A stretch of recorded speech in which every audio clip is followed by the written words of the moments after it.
Welcome everybody to the first week of the AGL. We have the EU Champions Division tonight. Monkey Squad are going to take on Gorillas in the Mist, and alongside me today I have Cagren on the desk. What you been up to, bud? Just doing a little smiting myself, trying to participate in the AG League for my team as well. So, going along.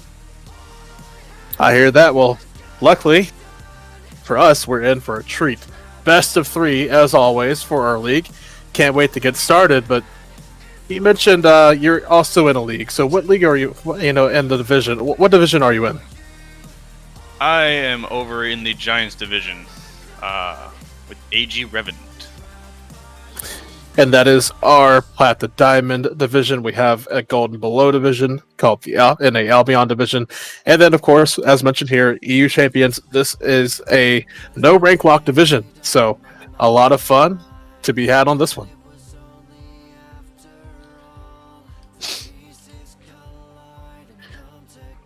All right, so we're going to get ready to get some picks and bans ready for you. But first, let me thank you all for being here. And I can't wait to get this started for you. We're going to have Illy as your chair 1 during the game, and we're going to have none other than TAH Vengeance. It's going to be his chair 2. And just like that, here we go. Let's see what's going on. And on your screen, left-hand side is going to be... Wow, I had to cough. Sorry, guys. On the left-hand side, we're going to have Gorillas in the Mist. The right side, we're going to have Monkey Squad.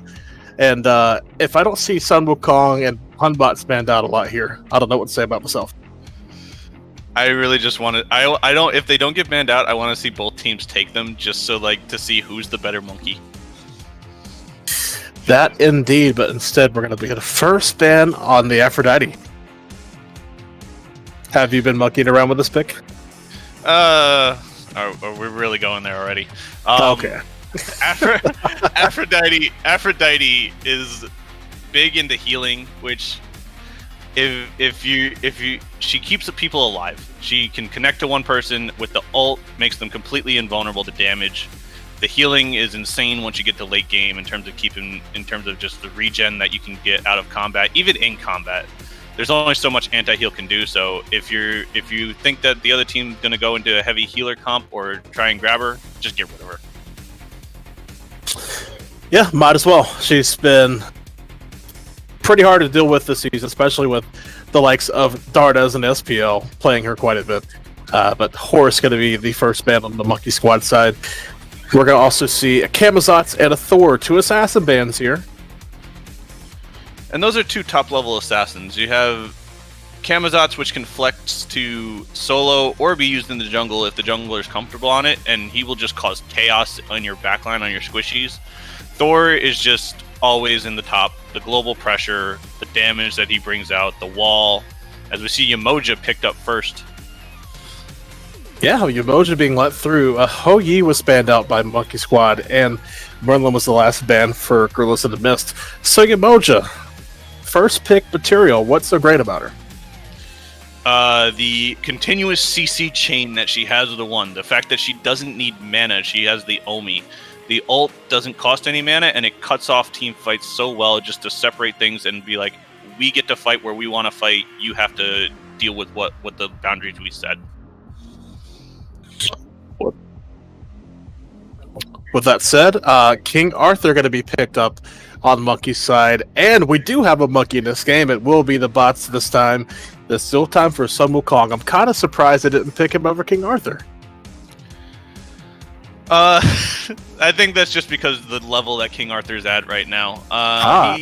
He provides so much pressure in lane. He just fights and fights and fights. Having 6 abilities, well, 8 technically if you include both the ults, will do that for you. The amount of sustain he gets once he gets the Glad Shield in lane is just stupid.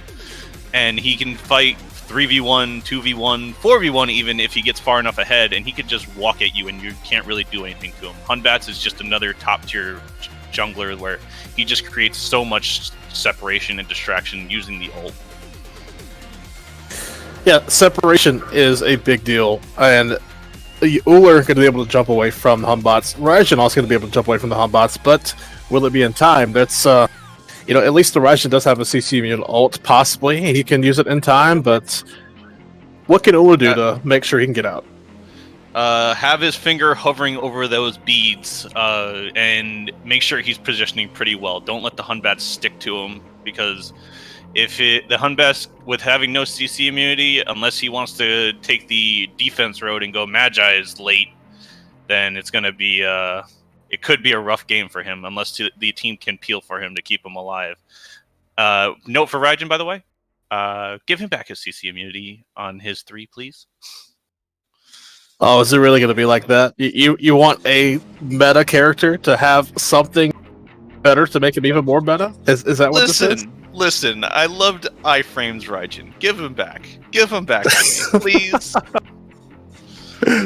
And we're going to have a Jingwei picked on Monkey Squad, so we're going to enter the second picks and bans phase here.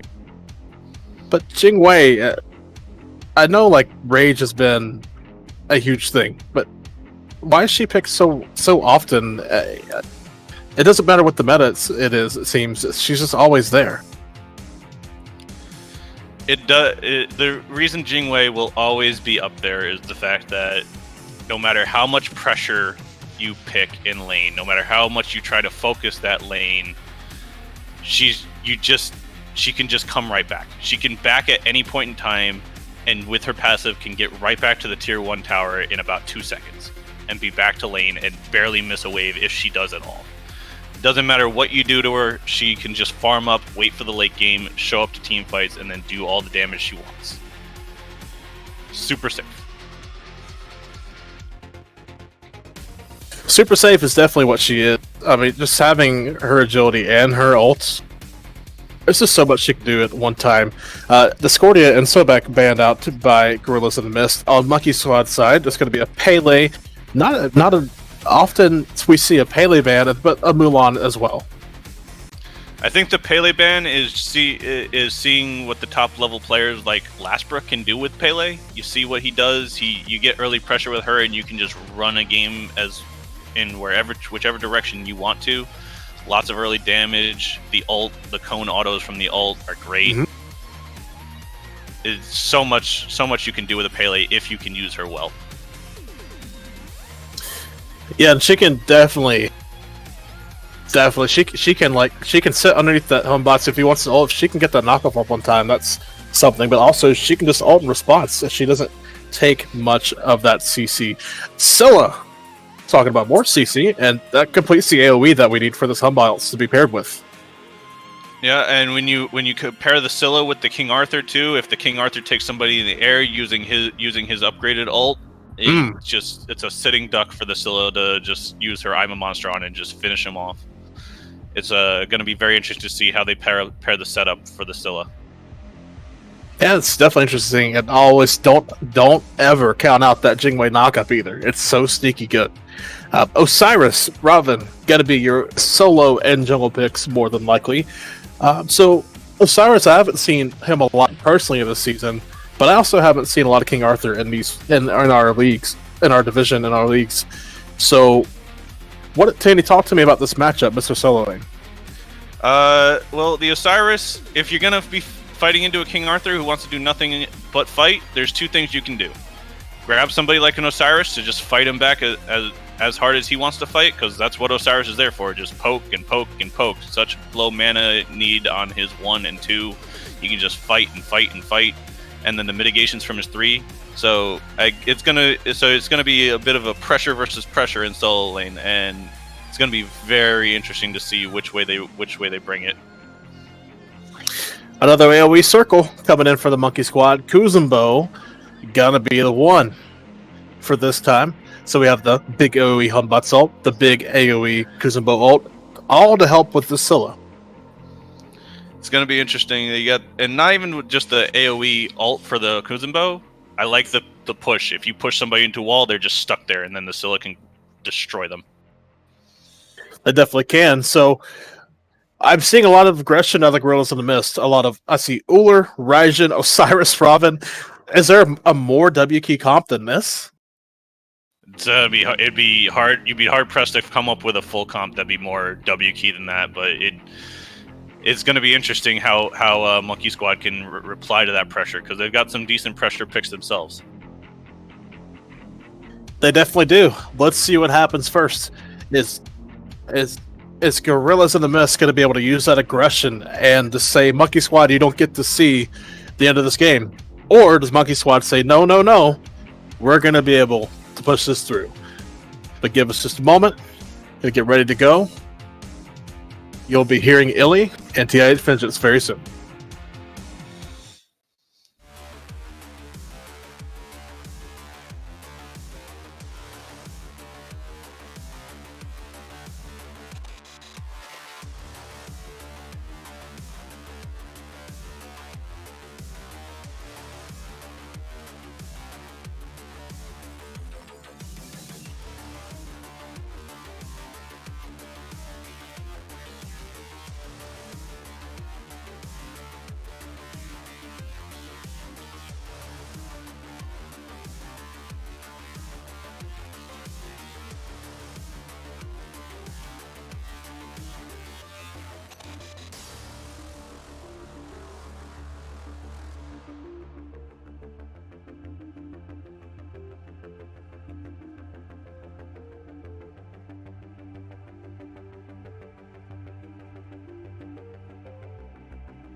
Hello, everybody, and welcome to day one. We are in the European side of things. My name is Illy. Alongside me is going to be Vengeance. I always say the letters in front of his name wrong, so he's just Vengeance. And we will be watching Gorillas in the Mist on the left side with the patently W key comp versus Monkey Squad on the right-hand side.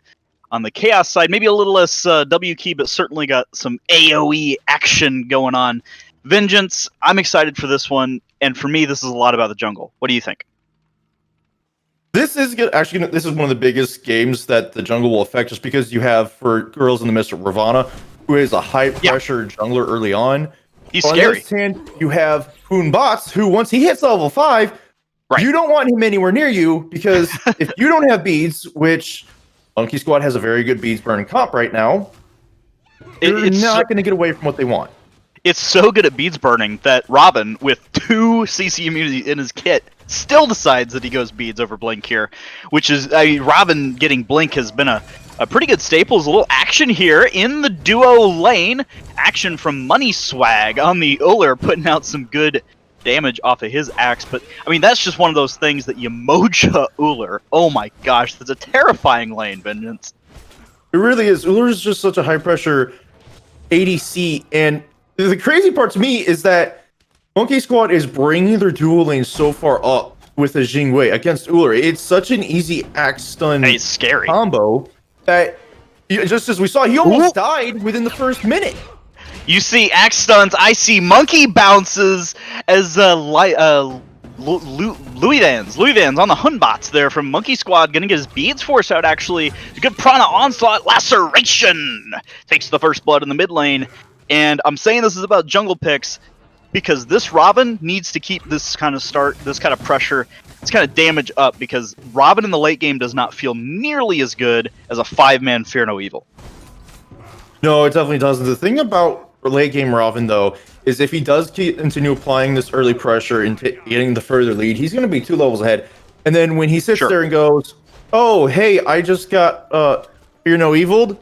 Oh, my AC immunity in my 2 will just help me just overhead kick my way out of this and continue destroying your Scylla. Sure, and that it's certainly. Ooh, actually, some more action going on as the shell's actually going to get forced out. Pretty good axe going on there, and a beads from a good push from David on the Kuzenbo to stop the tower shots from dealing some damage back on the Uller. Money Swag putting out some pressure in this this dual lane, but not at no cost. Oh, definitely not. But as we see, Girls in the Mist still having nice advantage. Looks like all across the board, actually, is solo lane.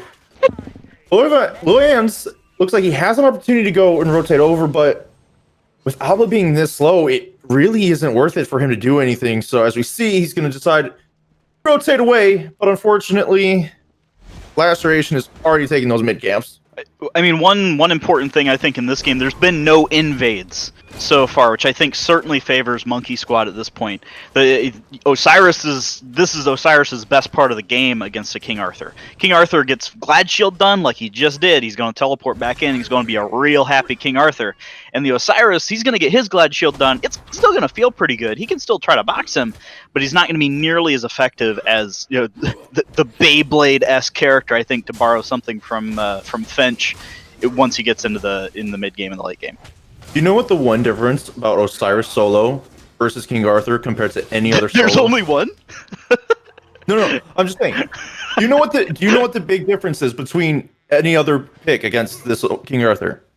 I'm gonna say Osiris can box him. It's not that he can box him so much as it is the natural anti-heal that he has in his kit. Sure, it's at the cost of his ultimate, but it lasts a lot longer than other anti-heal that you may see in other gods' kits, and it has damage in it. On top of that, he has his 3, which, when you tether someone, it just gives you odds. In the mid lane, though, there's some action going. Good mesmerize from Buzzy Bomber. He's going to come out and get some taunts back in onto the Hooten bots, but a well played there with Laceration getting another assist on this early game. Rob and Buzzy Bomber doing a good job comboing with the CC chain out of the mid jungle. Gorillas in the Mist takes a 2-0 early lead, and I said Monkey Squad likes farming, but at some point you have to stop dying. Yes, now the only unfortunate thing for Gorillas in the Mist is that they used 2 ults trying to get the Hun bots, and it didn't get a lot out of it. In the soul lane, there's the anti-heal you were talking about, but Louis Venus is here with the follow-up. Fear no evil coming to Alba's aid in the short lane, taking down the Osiris. Big kill there because boots aren't done yet, and Bereavement still hasn't finished, or his teleport's on cooldown, excuse me, I'm crossing my T's and dotting my I's. That's an important kill in a meta where soul lane pressure can be really important. This is an important kill, and the biggest part of this kill is that it went to Louis. This allows him to come back against Laceration, who already has a kill and an assist, and Louis died early. This just puts him right back up there. They're going to be about even on farm, and especially since Laceration isn't the one who was on those oracles and just red buff, you're back to basic farming. So they're essentially even right now. And even more so because still neither team has gone for a single invade on any buff across the map. It's 6 minutes in the game. We talk about slow European style of Smite. There's some headbutting going on. There's some fights going on, but no buff invades yet. And it's going to be really interesting to me to see which team invades first and where they try to put the pressure. I'm going to give credit for the no buff invades to just everyone being on their timers in a reasonable time, to where you can't have the other team just get a kill and go straight to that buff and get it for free. If we take a look at the wards, we see Gorillas in the Mist is very aggressive on their warding. And Monkey Squad has mostly defensive wards, but because of the timing on these buffs and everyone doing such a good management with it, you still do not get the chance to invade. And Gorillas in the Mist with this ward placement know that.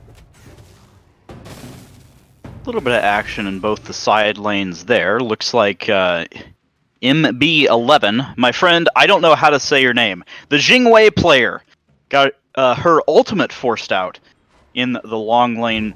That is a full Transcendence Uller, right? We're talking about scary spikes. You don't get much scarier than a full trans Uller coming back into lane. Boots 3 Jingwei is pretty cool, and yeah, Jingwei is a sick character, but I mean, if you look at Blues Ultra, he does the graphics that you see each week for the SPL statistics. I think Uller was top for pick, top for win rate, top for ban. He was just topping every single statistic you could possibly imagine this year, and there's a reason for that. Yeah, one of the biggest parts of that reason is the early pressure that he provides, especially when you're going up against such a late. What is Ooh, Bereavement, he's going for the greed, wants to pick up the blue buff that was successfully invaded, gonna have to ult over the wall. Here comes the fear! No! Evil beads forced out of the jungler. Laceration still alive, but the same cannot be said for Bereavement. There's the Mystic Rush to try to get away. Alba and Liu combine one more time for another kill over here on the short lane side. I don't know if that was miscommunication or if Bereavement just ignored Laceration and was like, I'm gonna be greedy anyways. Because Laceration knew both of them were there. Bereavement had no reason to go in. They got the buff down. There's no point in going up and grabbing it if they're both there. Well, decisions have been made and perhaps mistakes as well. At least he had the teleport to get back into lane. Over here, pretty even on the long lane side of things, and we don't really see any leads anywhere on the map except for in this short lane. Huge 2-level lead right now for Alba, which could be very big. I'm a big fan of FiXT videos. I think he's a great information source. One of the things he always talks about in his videos is how do you push a lead? You rotate. And I really want to see when Alba can get those rotations off, when his team wants to fight, and what kind of damage this King Arthur can do come the mid game. Did you just do a shameless plug? I mean, it's not really a shameless plug. It's not me. No, it's not you, but it's still a plug. I mean, I plug everybody. I plugged Ultra. I plugged FiXT now. I got to tell you where my and we are plugging from. Everyone in the community tonight, apparently. Yeah, I mean, hell, I don't know the Uller picks and bans, but Blues Ultra told me, so I'll tell you his name. I give the man a shout out. Or you could have acted like you knew. I definitely don't. I'm not that much of a nerd. Could you imagine Illy's just a tracking genius in his head over here, and he's just like acting like it's not that? Yeah, that's definitely not it. Blue buff secured this time by Louis, but perhaps a cursory rotation from Laceration to try to show face at it at least. But no fight for his team as of yet on the blue. 3-man grouping on red as the totem is slightly contested. No real fireworks this game. I have to ask you, Vengeance. I think I'll know the answer here, actually. Before I get to this, there's some turtle action in the long lane as we might look for a play here, but maybe a good rotation from Firebender Fred. That's a funny name.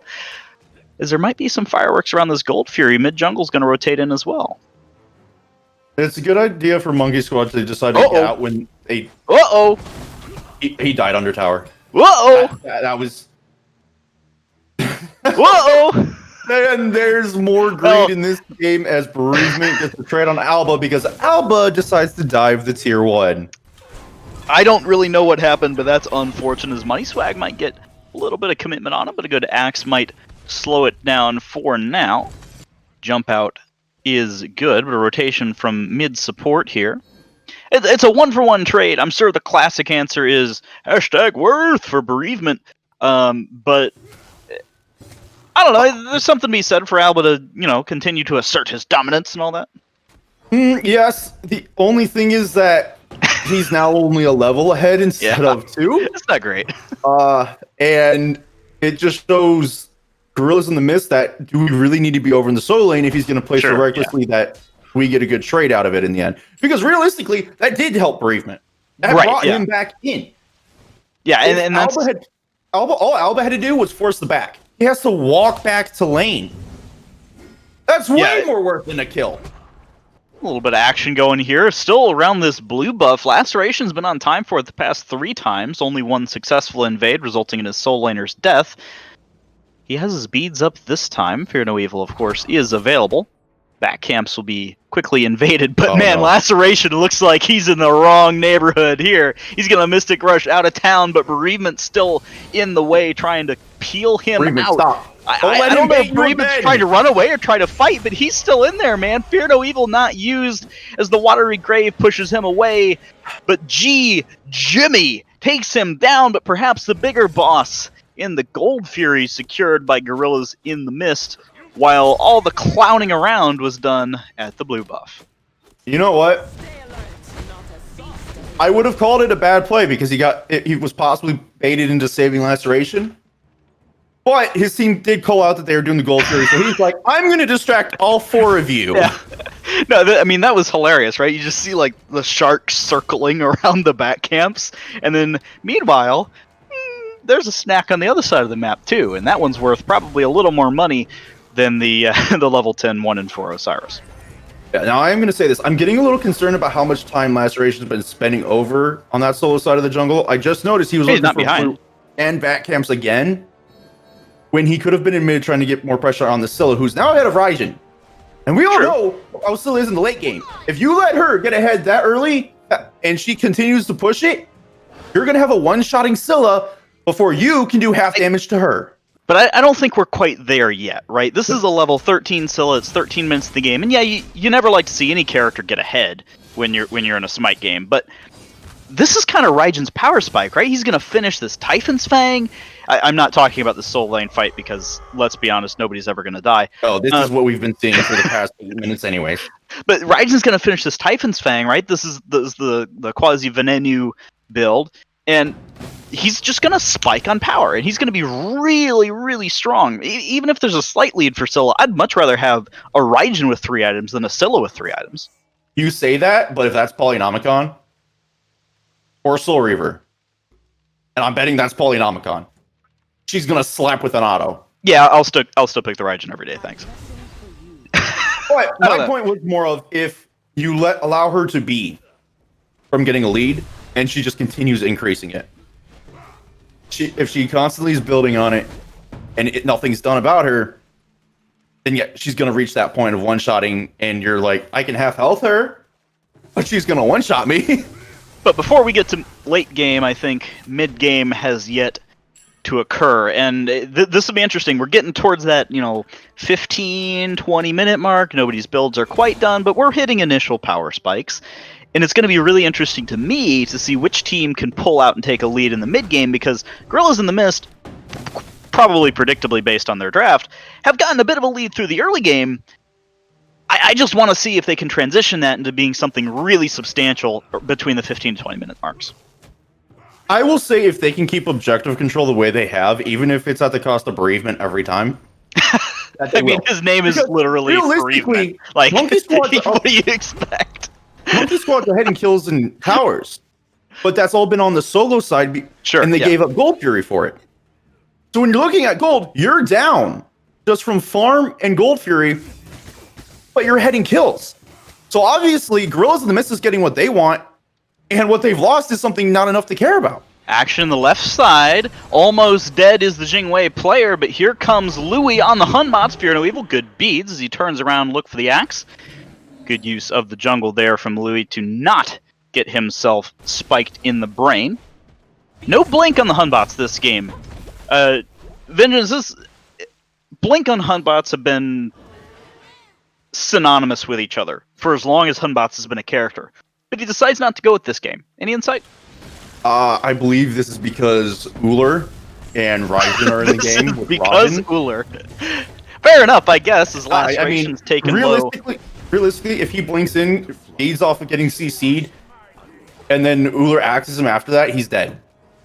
So I do like the Aegis pick up here. Action here in the mid lane as the monkey does an extraordinary amount of damage. Jimmy gets a kill as well, so one for Louis as the second I'm a Monster is just off the mark. Bereavement's made the rotation, but Alba did beat him to it. Some mid lane pressure here. He's actually going to ult in, hits one, but that's for Camelot, baby! As Jimmy claims another one in the mid lane. Money Swag makes the rotation. As the numbers Jingwei man in the long lane is farming out another wave. So what 3 for 0. What just happened to Osiris is being down levels, having no magical protections, and a magical damage Scylla with Soul Reaver using 2 abilities to just chunk him. Because he's no magical protection, so you're taking that damage on top of the health damage from Soul Reaver. I mean, the rotation was nice, but it is costly right now. 3-7 now, and the game is evened up. Monkey Squad with a slight lead off of Gorilla's small early game gold lead. XP, I believe, has been in the favor of Monkey Squad for the majority of the game. And this is the mid-game spikes we're talking about, but instead of the strong Raijin play, we ended up with a strange rotation and almost a quasi-suicide from Bereavement as Gold Fury is going to be pulled here. There's River's Rebuke. to try to get them off it, but they're still on it, tanking it up. Here comes the Raijin ult. The drums are banging as the Gold Fury is leashed. Thorns pop from the King Arthur in the front line as Money Swag tries to deal with the Kuzenbo. Laceration, looking for something in the back as well. As Bussy Bomber is just getting slapped by Alba on this King Arthur pick. Look at the lifesteal, though. He'll turn it around. That's a 1 for 0. Buzzy claiming 1 so far this fight. That is a lot to kill that King Arthur right now. And that says a lot for how he's using this build and using the God. Buzzy Bomber, luckily, does get out of there. But how many ults were used? Well, I'm excited to see how many items Uller just backed for. It's a full Jotun's Wrath. I don't think that guy's back for like 3 minutes. So he's going to be a lot stronger in this next fight. He was out of mana for the majority of that and managed to get like 2 ability casts off. That's not your strongest position to be in as an Uller. Now Gorillas in the Mist have a real character coming out of their duo lane. He's going to be in a dangerous spot. He's got a lot of cooldown, 30% now. This is a scary Uller pick to watch in this next fight. I agree, 100%. The fact that he's been so big in dual lane for so long, even though Jingwei's only level down, it's still scary enough for the rest of the team to go, do I want to get close to him? Ooh. And the answer is no. He's Uller. He does a lot of damage with trance. Gold is pulled, and Gorillas in the Mist will secure over the updraft from the Jingwei player. Liu gonna safely jump over the jungle wall. So that's a Gold Fury secured for Gorillas in the Mist as we get 20 minutes in this game, still no clear leader. I'm looking at drafts, and I'm still just liking Monkey Squad's draft in the late game better. Yes, in the late game, this is better. My only concern is going to be along the lines of Kuzenbo. Depending on how something tells me they're going to want to play him to be the first aggressive for when it comes to Phoenix pushes. Just you know, run in, ult, push them all away from each other, and then Alba come in on the back end and swap plays with you, start tanking, and just take someone in the air, which ideally is going to be Raijin.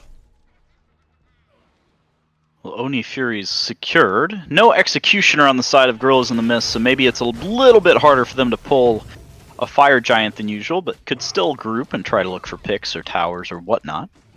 As we see Money's rotation to the mid lane here, 4-man grouping, but Laceration is low on mana. The solo lane boxing match continues with absolutely nothing happening over there. This is an interesting game for me for the support players as well, and maybe that's just because I am one. But Yamoja's a really top pick, and I'm anxious to see how Firebender uses it as a fight's going to break out. I'm a monster as River's Rebuke is used. Firebender is gone, only trapping the Kuzenbo in as the shell spikes are popped. Liu gets a good Fear No Evil onto 3. Overhead slams down 1 as he's still on the Raijin in the backline. Bereavement ults away from the fight as Money Swag has to use his beads and Aegis to survive here, but a good stun from Alba as the airstrike from Jingwei will help finish off another. Liu with the double kill and a 4 for 0 in favor of Monkey Squad. So I'm pretty sure that fight answered your question about support. As we just saw, both ults use out of the supports. Yeah. The difference is, I mean, David's making so much space, isn't he? Set up Jimmy to ult Firebender. Yeah, and he got, I mean, absolutely deleted. There's double Thorns on this team of Monkey Squad, and normally, you know, I'm not a huge fan of going double Thorns. But you know what? If you're gonna pick Kuzenbo, King Arthur, and make both of them really, really hard to kill, it ain't bad, you know. And well, no, I mean, what's one of the things we know has been a staple relic pick on Kuzenbo? Thorns. I mean, why? Because reflect damage, and he's got reflect damage in his kit. Same reason you used to pick up Nemean Lion on him all the time, except now it's been nerfed beyond reason. So you're better I don't think it's beyond reason. It's kind of, you know, really annoying. It was strong before, but it's nerfed to the point now where you don't want to pick play it ADC. Have you ever played ADC? Do you know how annoying it is to like left-click somebody? Hold on. I played ADC before, and as many FPL players have said, it's a brain dead position. And I do understand though crit gods having that frustration because, you know, if you play jungle, Mercury. It's just Nemean, man. It's not fun. you know, it's not fun. You're like, I'm going to trade into you. Wait, I just killed myself. They nerfed it so much, you don't want to pick it anymore. I mean, they just made Spectral Armor better. Well, they had to make something better, otherwise Crit's just going to run the game. You're going to see triple hunter maybe. MajinBuusha alone in the long lane as 4 members of Monkey Squad are hanging out over there. Looks like they know what tower they're going for. Is Alba soloing Pyromancer, or is he clearing a ward? He must have been clearing a ward. David going to tank this one up because guess what? Kuzenbo don't give a crap. And this tower is going to be dead. I wonder if the tier 2 push is on here for Monkey Squad. I would be rushing this push. If Alba should have been calling that Robin's there, and they should know that Osiris was over in the solo lane, they should have been pushing on the hard. Now. They've got Fire Giant. And that's a crushing blow. Damage. All right, as David walks in, trying to make a little bit of space. No River's Rebuke yet, but a good Fear No Evil forces away 3. There's an I'm a Monster down, as well as a double kill for G Jimmy with that ability. A good reset from him. Actually, I lied. Who got the first kill there? Somebody else did. But it still looked really good. Jimmy got both kills with the ultimate. Yeah, he was. I didn't see the double kill thing. I blame Waffles. His UI must be bad. I saw it. I don't know what you're looking at. I don't know. I'm not getting paid for this, man. I just shout about things. I should just trust my own eyesight. Maybe not. I'm confused because you even called it. I'm monster for the first one. I'm monster for the second. Yeah, I saw that. He must have canceled the reset or something? No, it was a timer. There's a timer on it. Yeah, I felt like it was over too quick. Ult was in the way. You know, he's not going to get through that. So of course he's going to go away. What? Monkey Squad. It felt like this game was up in the air for 20 minutes, and then at like 21 minutes or something like that, Monkey Squad said, "Okay, it's time for us to win now." Good team fights from them towards the mid game has really transitioned their late game comp into now being late game and being extremely scary. The reason this happened is because Laceration did not use pressure that he had early on as Robin. He put too much time into the solo side of the jungle, and because they didn't really do much about Scylla, Bots, or even the Jing Wei, instead of getting his team incredibly ahead after a first early kill, he kind of just went to farm mode. And you can't do that with Ravana. You have to use the early pressure on him. If you don't, you wasted your pick. It feels like MajinBuusha had a lot of pressure over there in the duo lane. We never really mentioned that. There was one time when he came very close to getting a solo kill. Actually, probably 2 times he came very close to getting a solo kill. But they were unable to leverage that into any kind of pressure with Gorillas in the Mist. So that's something I'd like to see adjusted for maybe game 2 or games down the line. Try to identify which lane is really winning, and try to stay away from the 2-level lead King Arthur, and let your Osiris just be sad. Yeah, this is just one of those. This is one of those games where the decision that was made was just not right mentally. They've been making good team calls. It was definitely on the right.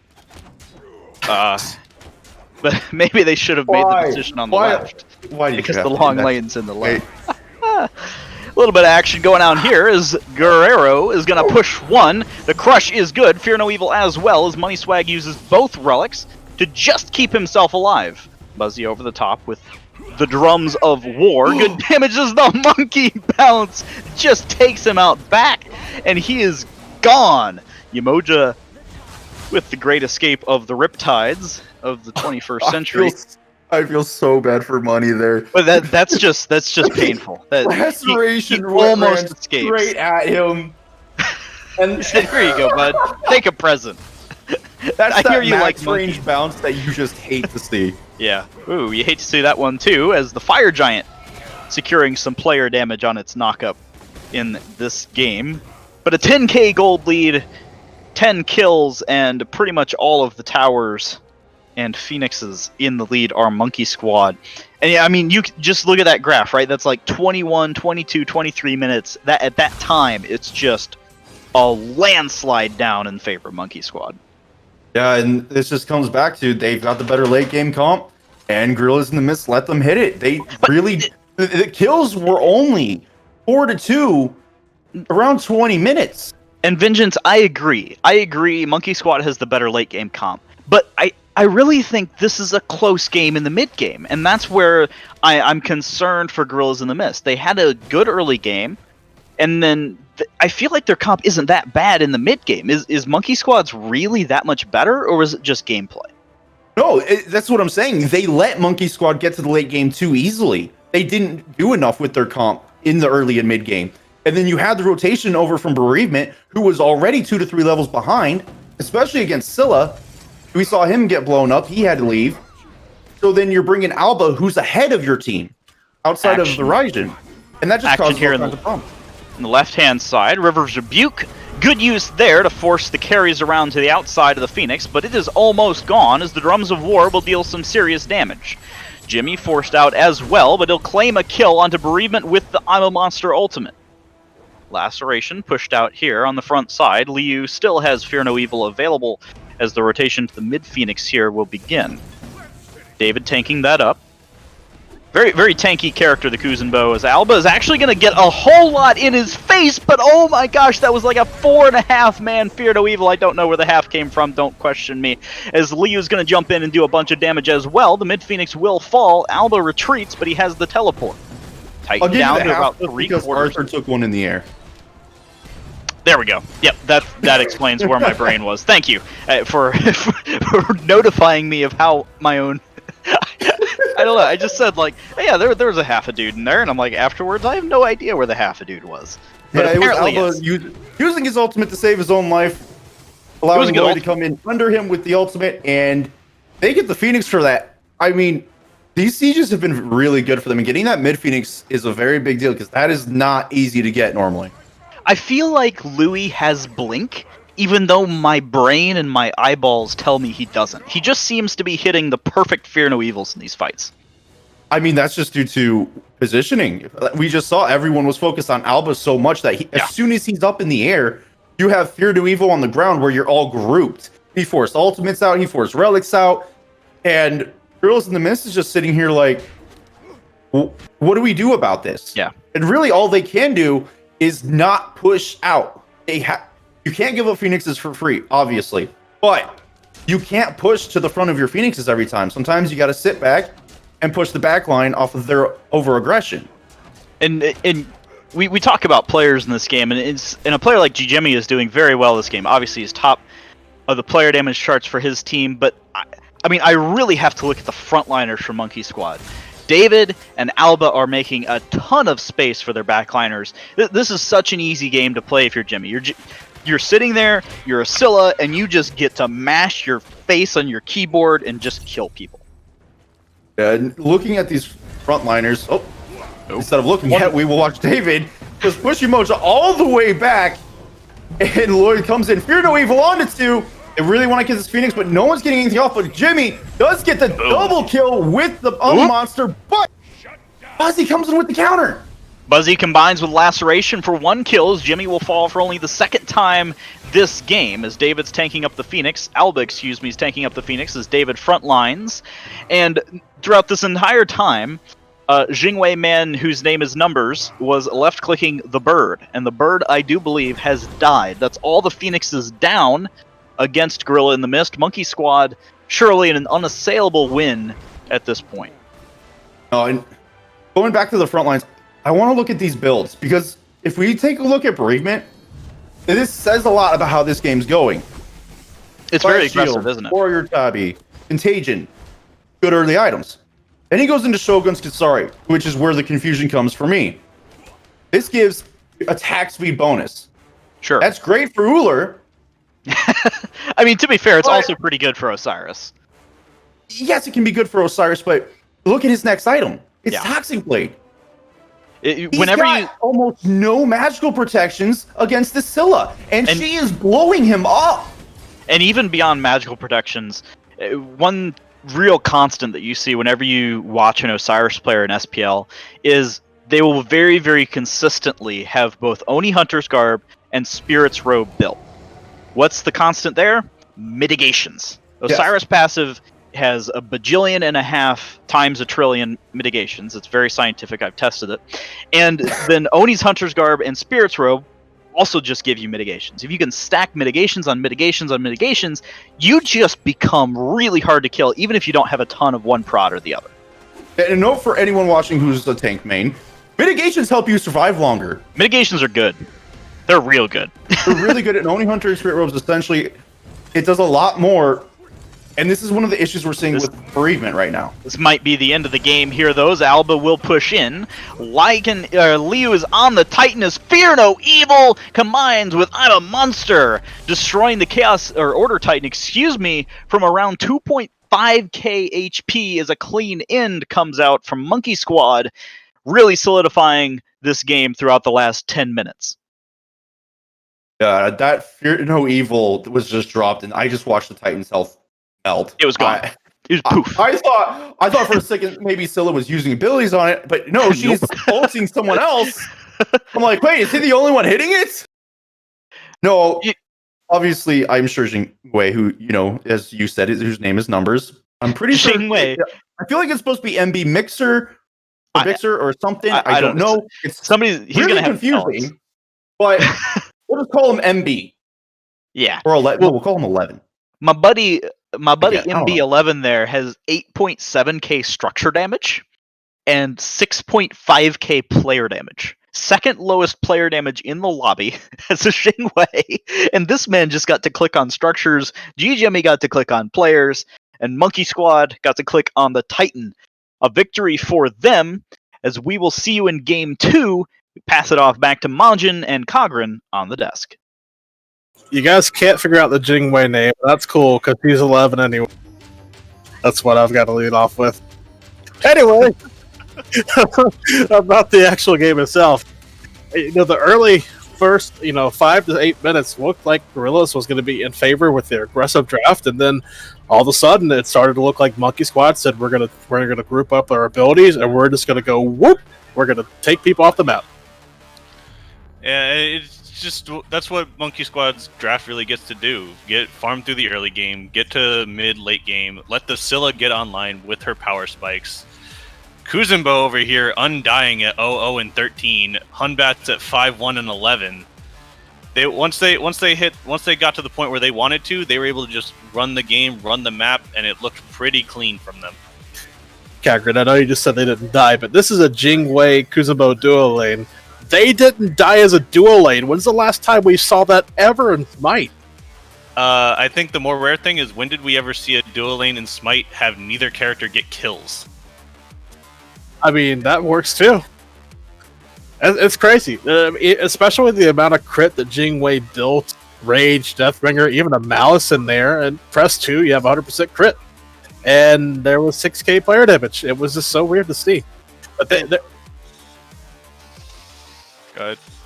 But to move on from that, and just the game itself, after that one fight about 10 or 12 minutes in mid lane, it just seemed like it was kind of going the wrong way for Gorillas. Monkey Squad just put everything together, and at 20 minutes, they wiped, I think, the entire team. I think it just showed that Monkey Squad's game plan. Like, they knew exactly when they wanted to start fighting, when they wanted to start grouping, and they just waited for that time, and they proceeded to just follow their game plan. And Gorillas in the Mist had a strong early game draft. It's just that once the Monkey Squad came online, there was just no going back.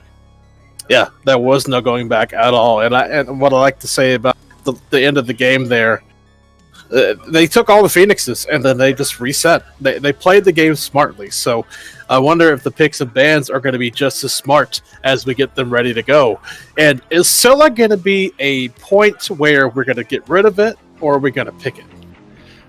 I think you'd be better off picking it in the first phase, not necessarily top pick, because there's still just too many things that are worth banning and top picking.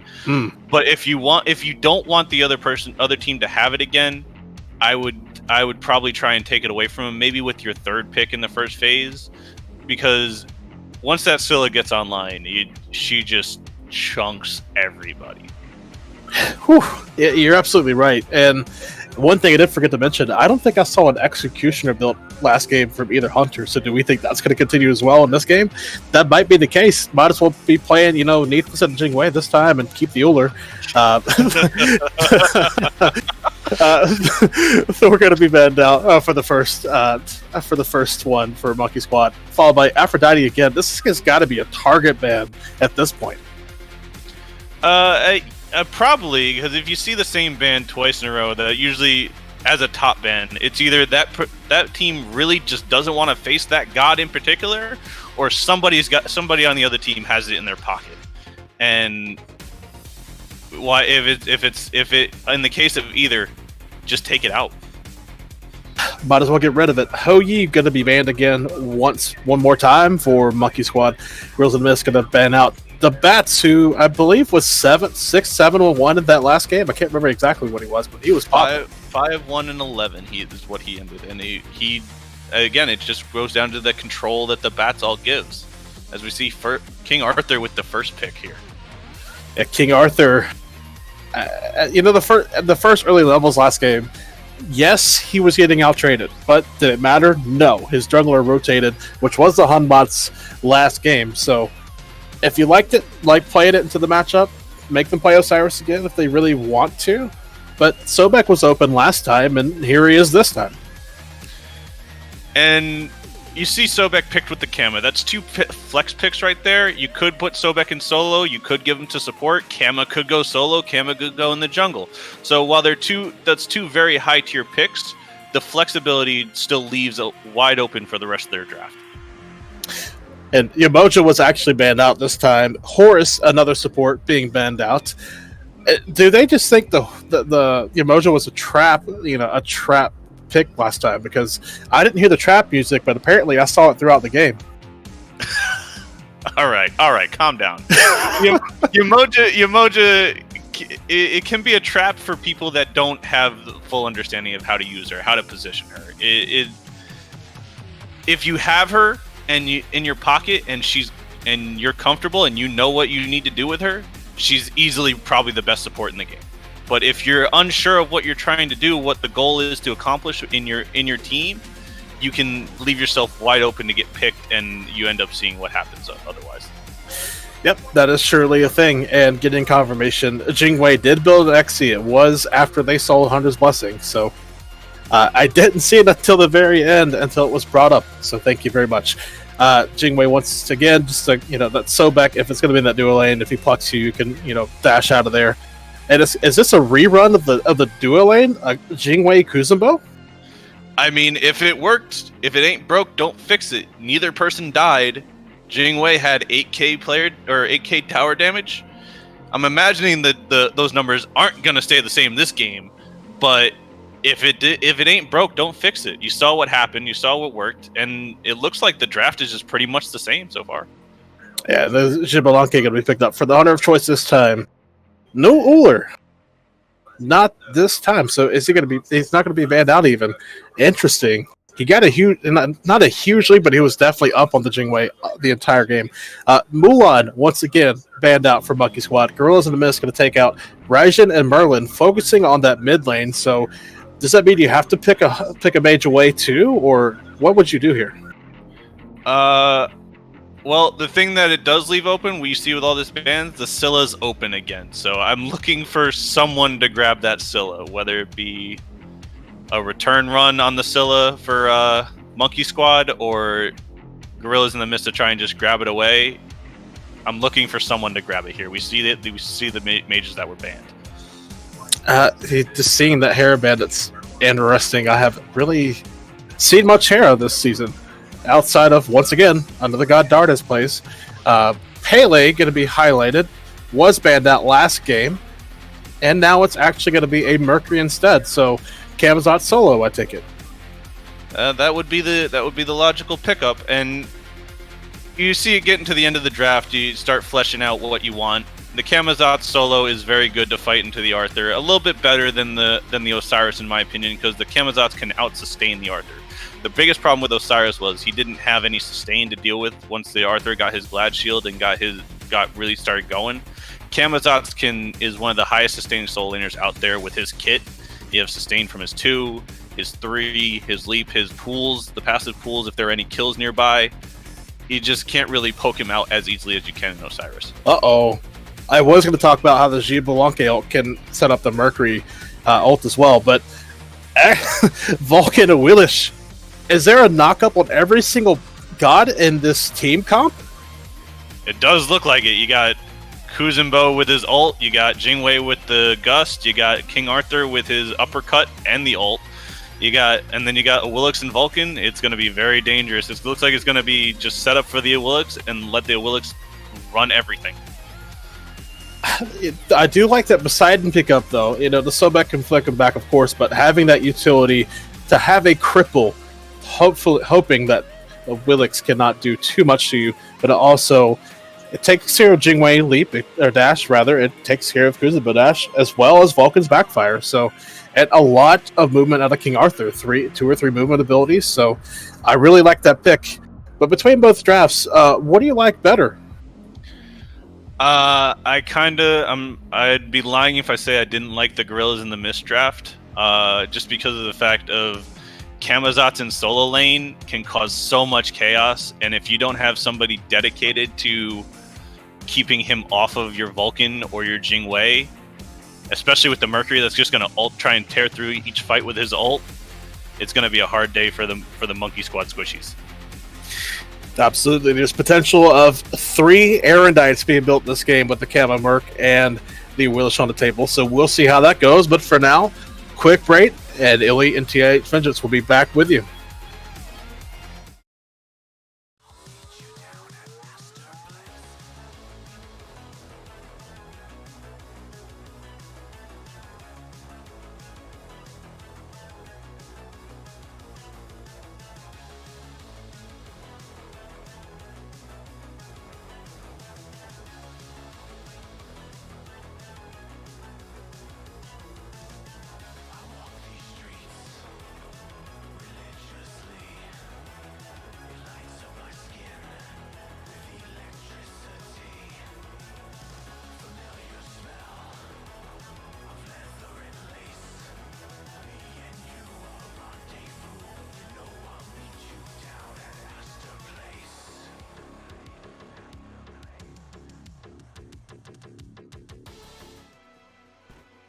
Welcome back, everybody. It's game number 2. Gorillas in the Mist down 1 game against Monkey Squad. David reprising his role on the Kuzenbo. I'm still Illy, and Vengeance with me as well. It is really knock-up central over here for Monkey Squad, isn't it? It is. But the one thing about this comp I'm going to say is this is like with the Robin last game. You got to run the early game with a Willix. Sure. Why? Because, again, the jungler falls off later on. But if you're ahead, it doesn't matter. And one of the bright spots for Gorillas in the Mist really was money over there on the Uller in the long lane. And hey, you know what? If you've got a carry, give the manager Blanque, right? That's a sick team fighting character that has a lot of solo carry potential. So I really do love this pick for money, and I hope we see that he is on the money, so to speak, and really shows off what he can do in this game. You're all about those puns, huh? Yes. That's accurate. All right, so not too much from Pig with SSB then. This is going to be fun. No. I mean, I don't know what to tell you. As David gets a little bit of pressure in this lane, maybe looking for the push, but he's got the Kappa first, of course. I remember abilities, and he's actually kind of getting pounded by money. He's putting out a lot of damage over there. Still shells available for both supports, so I doubt anybody's in real danger of dying. We talk about influential lanes last time. The other one, obviously both side lanes were actually, hold that thought, Pluck comes out, MB11, still not quite level 2, and Money Swag claims the first blood kill on the Jingwei. Well, you did bring up lanes with pressure, and Gorillas in the Mist showed right away who's going to have pressure this game. And really, this is what I expected last game to happen. Sure, yeah. To this Jingwei. Was use the CC to just kill her. Jimmy might be in trouble, though. Laceration gets the dash off as the beads are forced. Tidal Surge not quite on the mark, though, so he'll live for now. If Tidal Wave had hit, he probably would have been alive. Very tempting for Mercury to just sit around and, like, when my 1 comes up, I'm hitting you. Certainly so, but still mid-pressure, though, and against Poseidon, as a Vulcan, you probably do anticipate the early game at least going to the Poseidon fairly decisively, and that is indeed the case in this game, as the Vulcan will get his back off. He's going for this Boots Chronos Pendant build, though. This was very beginning of Season 7, and I'm interested to see. It's actually Traveler's Shoes, How would you break that one down for me? Because I got nothing. So MP5 good? Jimmy,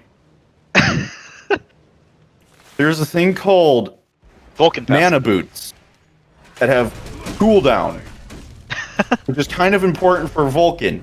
To be fair, though, Vulcan is immobile, and his passive does synergize pretty well with those. This is what I was getting to. The only benefit of getting these boots is to make it so you get back to lane faster as Vulcan and have a little extra movement speed in lane. However, your passive, when you have your turret placed and it hits an enemy god like Poseidon trying to chase you, you get increased movement speed anyways. And MP5. I mean, you're really kind of just doubling down on both those stats. With the boots. And I'll be interested. You know what? I'm not going to judge. We haven't seen it yet. I'm judging because if he gets out of a fight, the big problem is you are giving up so much power and so much wave clear potential that you're telling Poseidon, have my lane and possibly kill me or apply pressure elsewhere. Speaking of pressure, Laceration doing a little bit of that over here in the long lane as MB is going to get plucked. No beads available as Laceration gets another kill for his squad. That's 2 assists now for Firebender Fred. I didn't hate his Umoja play, but he's looking really good on the Sobek so far. Oh, that was a beautiful CC chain. I mean, that makes you think back to the days where everyone was like intentionally picking Sobek and Fender to combine those. Cracken hits the turret and it died. Jimmy gonna go ahead and walk away though, unscathed. In the back camps, yeah, he got the turret and the big back camps. So honestly, just worth for Buzzy. Maybe a little harder to hit than the Regionals, which were good last game, but that first Kraken hopefully will improve as the day goes on. I certainly hope so, because if that Kraken doesn't get better as time goes on, there's going to be a lot of problems for Gorillas in the Mist. Yeah. if your big magical damage can't hit the big magical damage ult, it'd be very hard to Phoenix Siege if you get to that point. A little more pressure here from Firebender Fred as the pre-beads comes out just off the mark with the charge prey, as the Jablanque ult is used as well. So MB will survive that one. That's a very feels bad moment. Speaking of surviving, so will Buzzy in the mid lane. Buzzy looks like he got caught in between waves. There's the water grave coming out on Firebender Fred, but no real damage there. Surprise, surprise, Sobek passive. Hashtag nerf me please. As a blue buff invade is actually going on the other side of the map. Looks like Laceration's looking for action. There's just action everywhere as Firebender Fred gets pushed back in as well. Damage onto him as the blue buff is secured by Monkey Squad. So a successful invade coming out from Louis Venice and Alba, reprising his role on the King Arthur that looked extremely strong last game. So I'll be excited to see how he transitions this one more time. And now the one thing that's very important about seeing Monkey Squad group up 3 people into dueling there is that Numbers has beads down. Because he's had his beads down pretty much the whole game. Sobek heal, I don't know if he misheard or something, but yeah, he had to have like heard the sound cue and thought it was a pluck and just not looked behind him and not maybe his dash was down or something. Maybe he was expecting Sobek to have instacast on and like the 3 immediately pluck, but there's a delay between. It was unfortunate. So it's really unfortunate. So having 3 people there was a smart play. Not only did you apply pressure, but you guaranteed your Jingwei's safety. You had no one rotating on back end. You know, they knew there was 2 in solo trying to secure. Poseidon had to back. It was a free rotation and it was well played. Well, Vengeance, I think I've figured out Jimmy's build. It's movement speed. Because that is a zoom orb coming out, second item for Jimmy.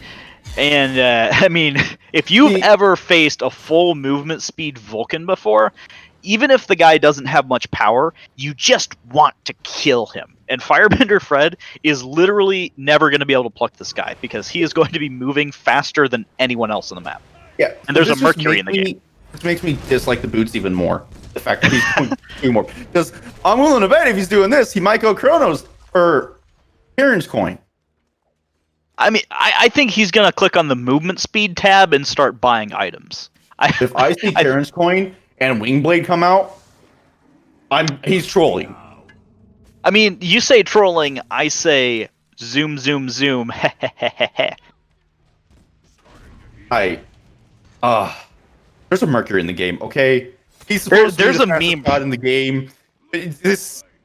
He's not. He's not he may be the fastest god in the Smite game, but he's not the fastest god on this map because Jimmy's going to be outrunning him all day long. In fact, you know what? I wouldn't even be shocked if Jimmy just goes sprint because he feels like it. I hope. I'm not saying it's good. Hope they ignore you. In fact, I would say it's actively bad. However, I am saying it would be hilarious. I'm hoping they just like everything you are saying just gets ignored and that doesn't happen because it's scaring me. Zoom orb, Wingblade, already building. I would Relic believe Dagger for more sprints. Stop. Stop, please. You laugh. I'm willing to put money on the fact that there will be a Wingblade in this Vulcan build. Imagining it's something to gamble on Twitch.tv, lol. It's a joke, chat. Don't worry.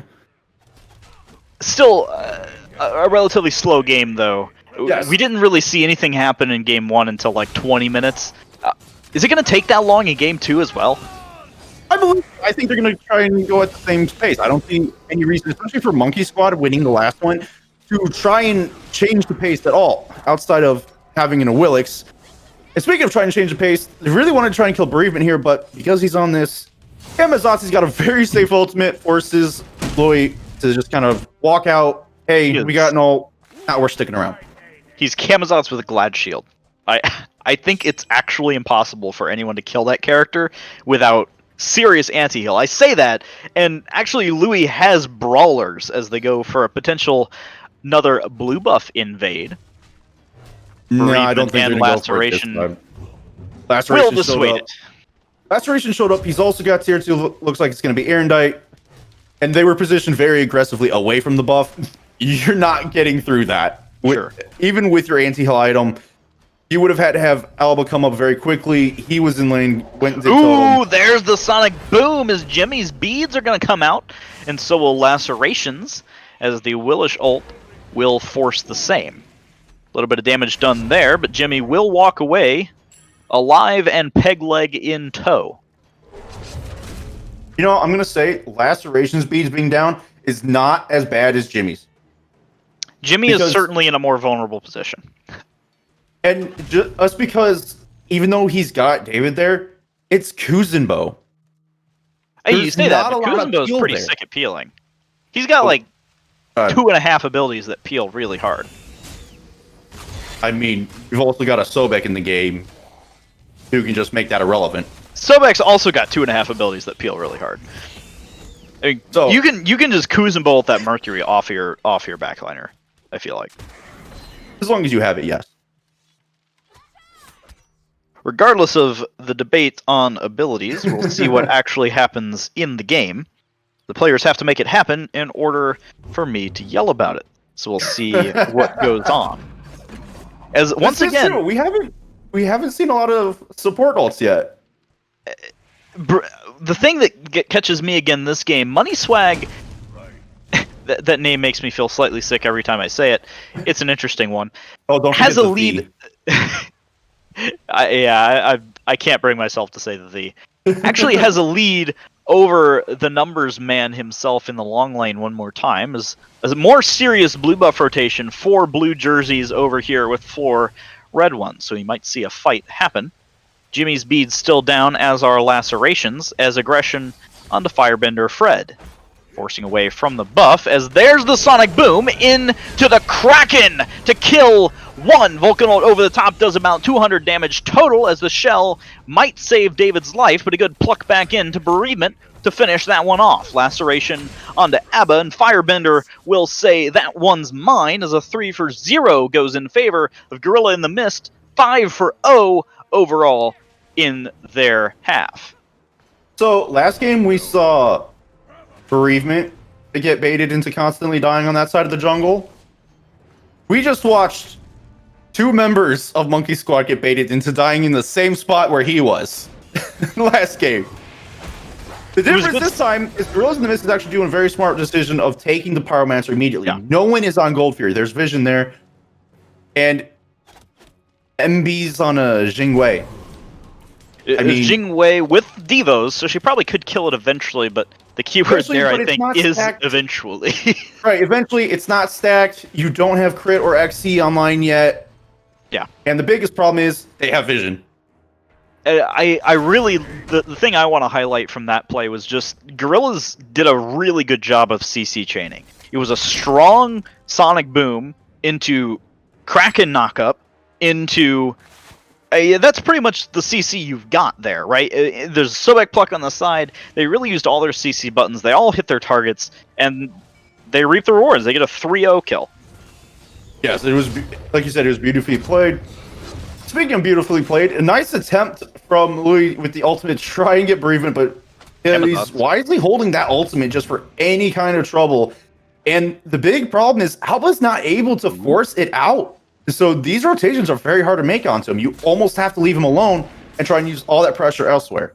Speaking of getting forced out, David will chase away Money, but there's the Watery Grave to try to get the Kuzenbo out of trouble as the Kraken hits him, and Money will kill another. That's 6-0 in favor of the Gorillas in this game. Jimmy dived on in mid, forces his bead for the Mercury ultimate. He'll get forced under tower as the Wilshult's not up, but the flip is almost enough to get to kill. And what's he doing here as Money Swag gets another kill? This man is running the game. I think someone really wants his passive online now. He's ticked. He just wants to kill people. And here's the thing about Jingweis that we love to see, I'll use that term loosely, or by the way, in these games is come back to lane for free. You rotated, I get your tower because of it. Fuzzy. No Kraken, but maybe he'll scare him with a heart attack, and he'll die. Never mind. He's fine. I think he was wanting to see if numbers would stay up. Right. So that when Money... I don't want to finish saying that name. So that when Money gets in the lane, he can throw down the cripple and force numbers to either beads or to be stuck there, and Money gets a free kill. Because he swings really hard right now. He's got Ati, Ninja Tabi, a fully stacked Trans, and Numbers doesn't have a fully stacked Devos. But we do have to remember, as there's a Watery Grave in the mid lane, that last game, the side lane situation looked pretty much the same. Monkey Squad was somewhat struggling. MB was getting kind of pounded by the Ullr. Alba was doing better than his lane opponent, but still taking bad one-for-ones. And there's a difference this game, though. Bereavement did get himself back in, but I agree, there's a difference this game because Bereavement now has the lead in the solo lane, and Money's making huge rotations and really doing a lot of work. Not just that, but the difference in dual lane is that Numbers is dying this time. Sure. He's not being allowed to do what he wants and just walk away from it. They're doing a very good job of keeping him down and killing him. Alba. And speaking of keeping someone down and killing them, Alba can use the ultimate to hopefully kill Uh-oh. Both the abilities missed by Bereavement that may have led to the solo kill. The Wilsh ult pulls him back in.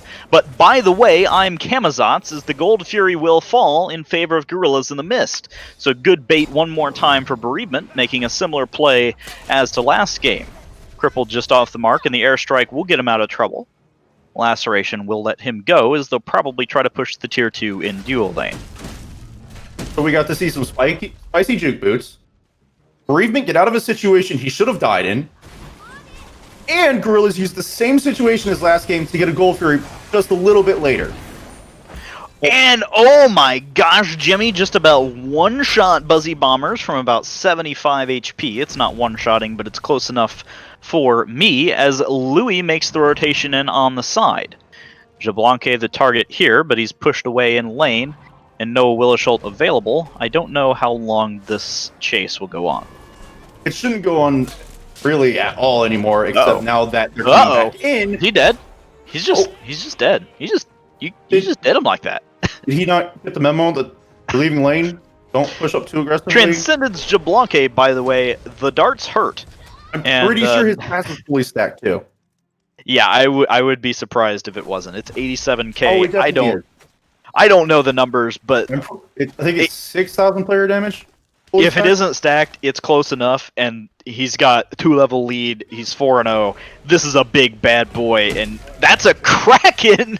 Jimmy, the movement speed doesn't save you that time. Buzzy gets the solo kill. Yeah, and movement speed, man, doesn't mean anything in a cripple. Yeah, pretty much. I mean, you're just you're stuck. And when he hits that combo with the Kraken, it's even worse. As we see Fall's Bereavement, on the other hand, is like, let me try and bully you guys while my team does Pyro. This is... Camazotz is a character, man. I mean, he gets half health, just one leap onto King Arthur, and he's already, like, he's back to 3/4. What are you going to do? Certainly a reason why this character has seen so much play and ban throughout the last few weeks, as Money might be in trouble here. The numbers are here as the crit is online, skipping the Executioner for a rage into a crit 2. He's hitting hard. That's the shutdown onto Money as the kill goes to Numbers. I think he got like 1.5 levels there. I don't even want to know how much gold he just got for that kill. That's a huge gank. Good play out of David there to set up his ADC. Yeah, unfortunately for Money, missing a few autos, costing him a lot of damage. But Alba falling to Buzzy, the ultimate did hit enough to cause him to go low. Pop Thorns, but not in time to return the damage. So Buzzy's going to use the one auto, clean him up. And Gorillas right now are free to go and do as they please. They've got pressure in every lane. They just took out Alba. Jimmy can't afford to really push up anywhere without King Arthur in the game, because I mean, sure, you've got Kuzenbo, but he's got to sit back or he's got to push up. And Vengeance, one of the things that I really liked about last game for Monkey Squad is how well the frontline played. Alba makes a strange decision this game. He goes Brawler's third item. He's gonna have he's gonna have a much harder time keeping himself alive, frontlining and making space for his backliners in this game. And if he keeps getting punished like this, I don't know if you can get away with a Brawlers in a game like this. I don't think he will get away with Brawlers, because he's 0-2 already. He's 3 levels down to a Camazotz. I'm not sure why he went to Brawlers when he could have gone Contagion, which would have been much more beneficial. And Bereavement taking a lot of poke, but he's just not caring. He's walking out. Yeah. Just walking out from blue is actually fighting. Actually secured there by Bereavement as well, so a successful invade is completed as Laceration pushes into the back line as a good Whirlpool. Alba's down to half already as Firebender gets a good pluck onto the Numbers. Aegis is good to immune out the Kraken, but he'll barely get out at 1 HP. Bereavement pushing in as well as Money shows up. Takes one more kill to his name. It's a good Vulcan ult, hits 3 or 4 over the speed buff wall, but not enough to send anybody to base just yet. A good 1 for 0 in favor of Gorillas, but I can't say it was clean. It wasn't clean, but it was clean enough, we'll say. They did a good job of getting, the targets that they really wanted to at the start. The later end, when the fight kind of dispersed, that's where it became a little sloppier. And Firebender and Bereavement really wanted one kill, but unfortunately the rest of the team wasn't following close enough, trying to make a different decision. But honestly, now I want to see Gorillas in the Mist start. First off, I want to see this Zone of Fury down. That's huge. After that, I want to see them try and force this Fire Giant. They're up enough in levels, they can do it, they've got the damage. And they've been playing these team fights much better anyways. I'd rather see a fight around there for them. Numbers walking up, but that Gold Fury is gone already as the large crits come out from Laceration this game. No crit strike for Money. Again, I guess same as last game because he was older last game. Still large numbers though, as he goes for a ambitious solo invade on the red. Will be secured, I'm sure, by Monkey Squad. Fire Giant is available as the Oni Fury was gotten. Maybe tower pushes, or maybe the Fire Giant. It's 22 minutes in the game. Vengeance, it's about that time. It is about that time, and as we see, the kills have gone up. This time 11-1 in favor of Gorillas. Last time it was 4-2, blew up to 14-4. Right. around this time in favor of Monkey Squad. Late beads there. Boosh coming out to play as Money will get one more. Louis not on the bots this game and not quite made the same impact on the Awilish. That might be an understatement, as the Fire Giant will be pulled by Firebender Fred. Talk about DPS. That is a critical strike Mercury and a full pin. Jablanque almost stolen away by Jimmy and or Alba there, but not successfully. It was a nice try for Jimmy, just half a second too late. More like for the max range, 2 seconds too late, but you know. Blink Plug coming out as Boosh is here one more time. Jimmy on the late beats there. The slow and the cripple is on him. Money with the long range Jablanque autos. And Alba is basically dead already. A good shell might save him, but Bereavement says no. One more falls down as David's trying to make space, but he is dead as well. The Phoenix will fall. I wonder if this isn't game here, as Gorillas in the Mist will push in, trying to do more damage to this Titan. This should be game. The only concern is that Laceration is not here on the Mercury. Realistically, shouldn't matter though, as long as they do a good job of protecting their backline, which Bereavement's doing a great job. Good Kraken comes out, but this game's not over yet. Numbers will go in with the airstrike, killing Money to take out the chance, but the game ends nonetheless. Buzzy Bombers, along with Bereavement and Firebender, putting in the last hits onto the Titan. A huge reversal from game 1. 2 to 15 read the kills in favor of Gorillas in the Mist. Only 2 kills for the Monkey Boys, or what I forgot their name in half a second. And both of them onto the Jingwei. Numbers this game still reprising the role as the structures damage Jingwei with crit strike, but less effective frontline this game, less effective mid game. Gorillas in the Mist take this one convincingly. Yeah, again, this comes down to like the last game. You have the early game jungler not doing anything in the early game. Just it seems like both times it just Gorillas in the Mist. Laceration went into farm mode on Robin. Looks like Louis went into farm mode on Awilix. Had a couple failed gank attempts in the solo lane, and then that was it. I didn't really see him over in duo lane, where a lot of the pressure was being applied by Gorillas, and allowing Money to just get ahead, stay ahead, especially on the G-ball. Yeah, he just snowballed so fast. It really is Money's player game, damage, rotating for free. Sure, he lost his tower, but I mean, he hurt. Well, show me the money, says Gorillas in the Mist, as they'll take a 1-1 series tie. We'll send it back over to the desk. Majin and Cagren can break this down further. Break it down further? I don't know if I can. I'm a little scared, Cag. I gotta be honest. All I can remember is, oh my god, this game went by so fast for me. Just, wow. The first thing I can remember is at their own blue buff, or at the blue buff, it was like an attempted invade kind of situation.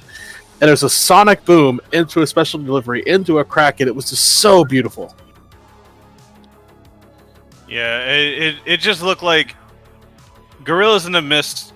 You saw Monkey Squad try and run back 3 out of 5 picks of their draft. Gorillas in the Mist saw this like, okay, you want to try and play that way again? We're going to do something completely different. We know how to play against you this time. And it ended up working out heavily in favor of Gorillas in the Mist here. You saw Sobek that would just pluck whatever target and serve them up on a silver platter to the Mercury or the Poseidon. Camazot's unkillable. I saw one occasion where you had Kuzenbo, Arthur, and Awilix over in solo lane try and kill Bereavement on this Camazot's, and he still lived, ran back to his tower, was able to get away. Gorillas in the Mist, much cleaner showing in game 2, and you see the kill line. What was it, 11-2? It was something. Jingwei definitely got 2. I can't remember how far up it got. It was 11-2 between the carries. I remember that. So maybe it was about 15 or 16 kills total. But my gosh, man, this was just who grouped better, who wanted that banana a little bit more. And that game, it was Gorillas in the Mist. As we get picks advance ready for game number 3. Banana jokes.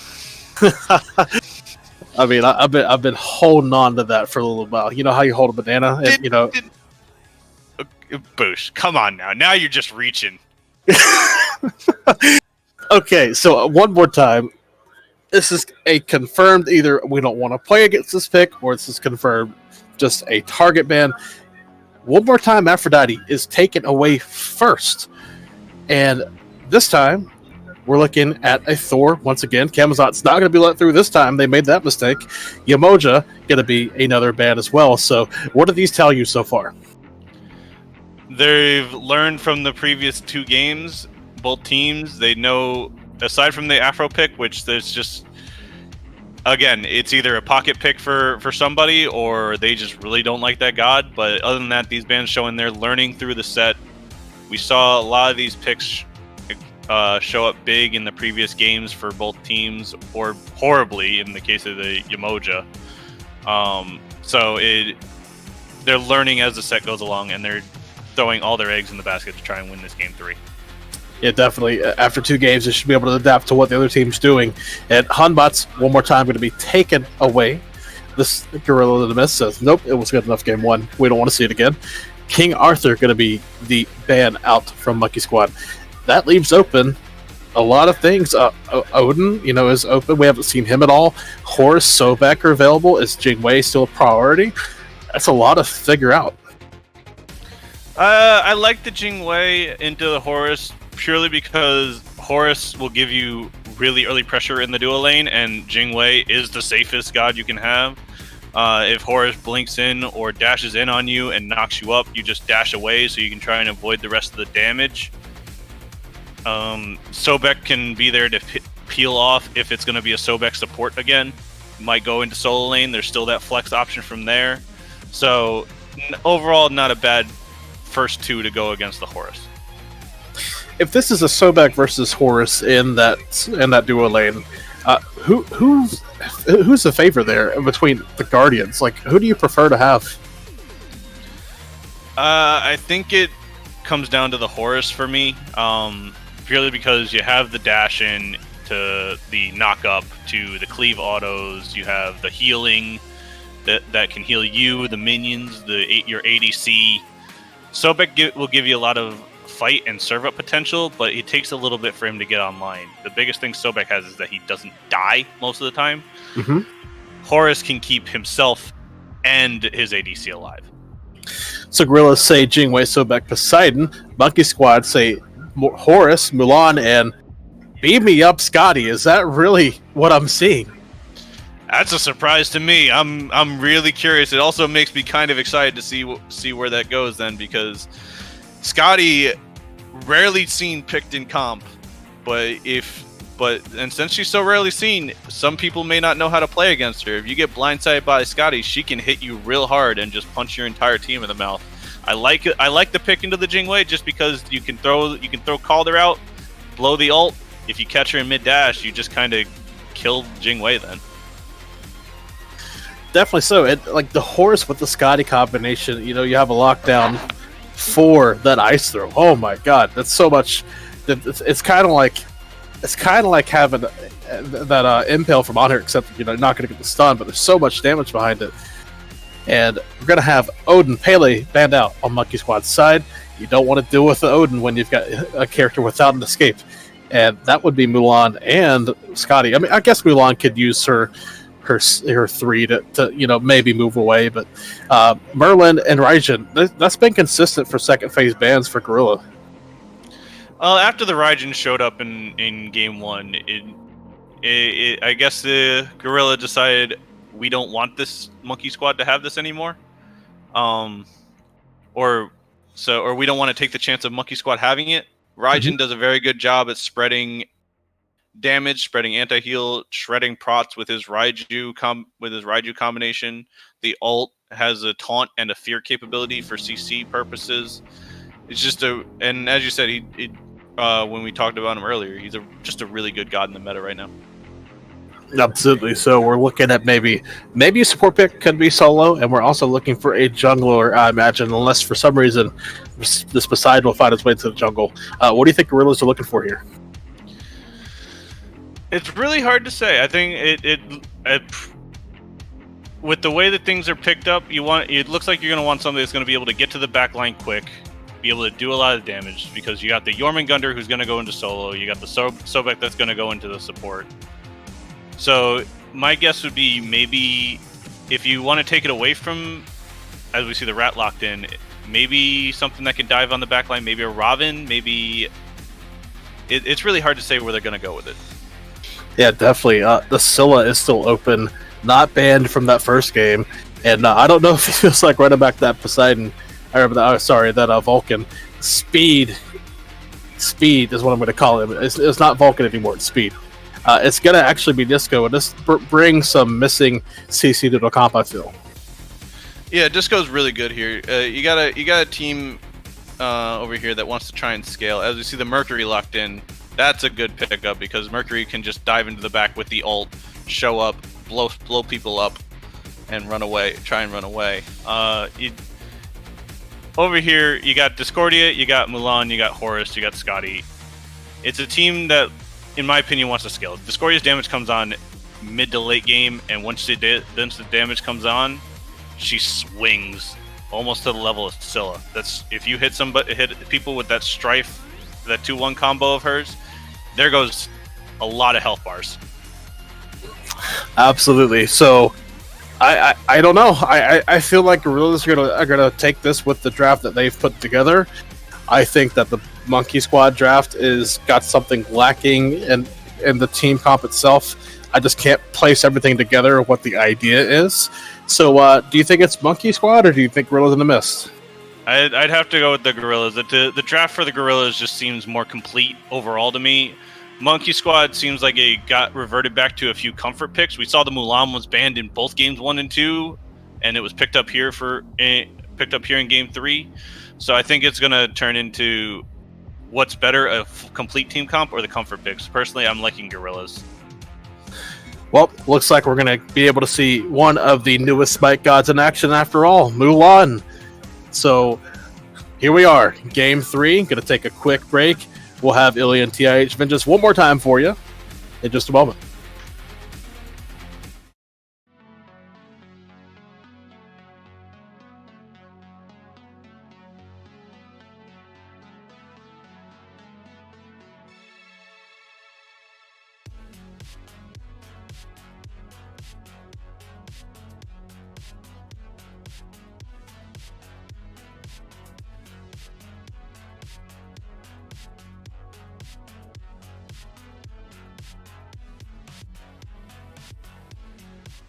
And welcome back, everybody. It's game number 3. Monkey Squad taking on Gorillas in the Mist. It's 1-1 so far in this best of 3 series, so this game will be the decider. This will be an interesting game, Vengeance. I know that the desk was having a hard time seeing what Monkey Squad's plan was, but I can't help but think the plan is Rat, please win the game. By the way, here, take some pressure picks in the other lanes. I mean, I have no doubt that they're comfort picks, but for me, if Louis can get online really quick and really start acorning people in the dome, then I think Monkey Squad have a real chance here. Otherwise, I really can't escape. I agree with the desk. Gorillas in the Mist, just a terrifying team comp if they can get in the mid game. Yeah, they do have the team fight advantage for Gorillas. That a lot better overall. And I think as long as your Jingwei's not falling behind early on to the Scotty, you're going to be perfectly fine. Now, for Monkey Squad, this comp says to me, full dive control. Sure, yeah. Because you've got Mulan, Rat, Discordia with her CC ability, and then you have a horse. Ooh! Numbers! That's the first blood! The doggo bites back! That's Star Wars sequel number 3 or whatever.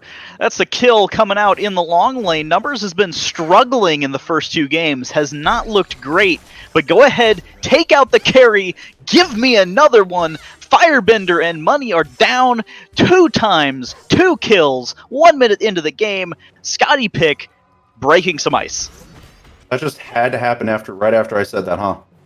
I mean, I feel bad for cursing them there. I don't know what you can say. Desk mentioned, I forget who, but somebody said, Scotty, I haven't seen it in a while. Maybe people make mistakes into it. Exhibit A, ladies and gentlemen. The struggling ADC gets a kill onto the full carry Money Swag, who did so much work for Gorillas in Game 2, and honestly looked really good in Game 1 as well. And you're out of the gate saying, Jingwei, sit down, it's my turn to play. And really, this is how lanes should go against the Jingwei. You should be pressuring her or killing her if she's staying too long. And that's the punishment that they applied. Dash in there from David, and there's another dash on the table. It's Laceration coming in with his special delivery. David might be hung out to dry here as the return kill in favor of Gorillas in the Mist. Laceration going to claim that one on the Mercury Jungle. I think he got first blood last game as well, so that's a good look for them at least. Yeah, unfortunately for David, he had to use his dash to Scotty to help save her. Gets punished for it with the pluck. There's absolutely nowhere to go surrounded by 3. He did a good job just walking away, kind of delay them from being able to turn immediately. Mm-hmm. So the only thing is, sure, you did give up a return kill, but Numbers has 2 kills on Scotty and was able to get a lot of solo farm here. So David's not too sad about it. You know, no, it's not you're great. The support anyways. It's not horrible. Early. Yeah, but early to be game fair support, though, what are you gonna do? Hey, David's on this Horus, right? And Horus has been banned for the first 2 games. I can't remember by which team, but one thing's for sure: if Awesome Jake and Genetics have taught us anything, Horus is real good. And Horus is really good in the early game, he's good in the mid game, and especially as Genetics has shown us, Horus can just flat out win you games without even fighting. So, I mean, it's an interesting pick, and I really can't wait to see more out of it. Yeah, that's the fun thing about Horus. You have the Yanis dropship, and then the Horus dropship. Mm-hmm. But the Horus dropship puts your whole team there at once. Maybe a little pause coming out, but we won't worry about it too much as the game will continue. I will say, uncharacteristically, I did expect Louis to have more of an impact in the early game. He hasn't needed to. His dual lane's gotten 2 kills already, but I'm still interested in seeing when Louis is going to show up and start dunking people. Level 5, Rat, keep your eyes on him. Yeah, I was getting ready to say that's exactly when I expect him to start doing something. Hit level 5, start making your rotation. Honestly, what I want to see this game, ignore solo. Focus mid, focus duo. Just like we saw last game. You ignore duo, a power spike happened, and they just got to going. They snowballed from there. I will say, though, Yarmingnunder can be pretty easy to kill sometimes. Maybe not immediately. Jade Emperor's Crown kind of removes any kill potential for physical characters. But if Jimmy has an opportunity to rotate over there, kind of apple him on top of Rattle, you could do some serious damage and really put the snake down. Yes, that's possible. However, I don't want to see that early. Because if you make that rotation, Gorillas in the Mist will do the same thing they've done every game. Go take Gold Fury. Rotation here for Louis. It's the blue buff contest. It's one of the few invades we've seen throughout the 3 games as a little trade goes on between him and Laceration. Laceration has the boots done. Louis has the acorn. Numerically in favor of Louis, but perhaps positionally in favor of the Mercury. Special delivery coming out as the Sonic Boom will connect. Alba will live, though. I would have loved to see Louis ult on top of that. The fact that Alba got the knockup on that, Louis comes crashing down on top. I think they kill Laceration 100% because you still have the acorns up for stun. Your 2 will come back up. I think that was a kill potential that was just missed out on. Tough to predict, perhaps, as David may be looking for some aggression on the left-hand side. Red buff still stands as the mid-camps will fall. Louis going to go ahead and back up to base now as we take a quick look at the landscape of the game. 6 minutes in. No real leads across the map except for in... Actually, I guess probably a little lead in gold in the dual lane, but XP-wise, everything's pretty even. Yeah, everything for the most part. That kill did manage to allow Gorillas a little bit of XP back. Jimmy gets plucked away. Boosh Beads comes out one more time. The third one this set for the unfortunate players on your screens. The dash away there's. The pluck was good from Firebender Fred. There's the Kraken, though. Discordia taking a seat in base as we see a dual lane skirmish coming out. Money very low, as is Numbers. No real lifesteal for either character at this point of the game. No, so in mid lane, what we just watched was unfortunate position timing. Done. It just really hurt him on the back end. And you are really playing the Jaws theme, aren't you? Da-na-na! Da-na-na! Laceration. That's a kill. Why? Numbers going to take that spill. Why did you finish Don't question me. instead of Jaws? Don't question me. I just do things. Spontaneity. Hello, hot dogs. Speaking Delicious. of just doing things, we see Yorm bullying Mulan a little bit with Jade Emperor's Crown, effectively putting down a lot of her damage, which she has a ridiculous amount of early game. She does, but to be fair, so does Yorm. Yorm, possibly one of the best early game characters in lane in the game. I mean, AoE autos that have no real cooldown, gigantic wave clear abilities that basically one-shot the wave at level 2. You can't ask for much more out of a soul lane guardian. Oh, you really can't. Unless you play Sobek. Uh-oh. Yimmy might be in trouble again as the pluck comes out. No beads for him, if you remember. Tidal Surge connects and Laceration takes the last hit. That looked like he just got crit. That's how fast his health bar went down. I thought he got crit for a second. I was like, wait a minute. No one has crit yet. Ultimate coming out there from Alba as Firebender will put on a little bit of pressure. Blue buff secured already by Louis, though, so farm is safe, at least for one member of Monkey Squad. Slight lead, though, for Gorillas in the Mist, and the early game hype over the Scotty perhaps has faded a bit. It definitely has. We saw that last scuffle in dual lane where Money and Numbers traded out the same amount of health overall. No one really won the fight. They just kind of poked each other, and then they both missed a couple autos because they got out of range, and it's like, well, there's no real point continuing this. So, even though he got the 2 kills early, because this is a Xing Wei with her passive, Money's got the XP lead already. And Money's making an aggressive play here. He dashes in as Calder will be called out for the ultimate. There's the sonic boom coming down. Made you look, says Laceration. One more time, the Jaws theme song will resound, and a 4th kill for Laceration on the Mercury, who's looked really solid in the last 2 games. Yeah, Mercury is a very dangerous pick, especially when you make plays early. And speaking of making plays early that make you look dangerous, Poseidon, ladies and gentlemen. This game, this set, for me, has been about the rotating characters on the map. First game, Monkey Squad was content to farm it out, and then Louis and David looked sick into the late game, and Alba looked very good as well, making space on the King Arthur. Game 2, Laceration shows up. Firebender Fred gets to play Sobek, which I can only imagine is his favorite character in the entire game because he's looked sick for the past 2 games. They make a ton of space, do a ton of damage. Bereavement wins lane, does work on the Camazotz. Game number 3, Bereavement tied and slightly ahead. Laceration's 4-0 on Mercury, and Firebender Fred I don't think has missed a pluck yet.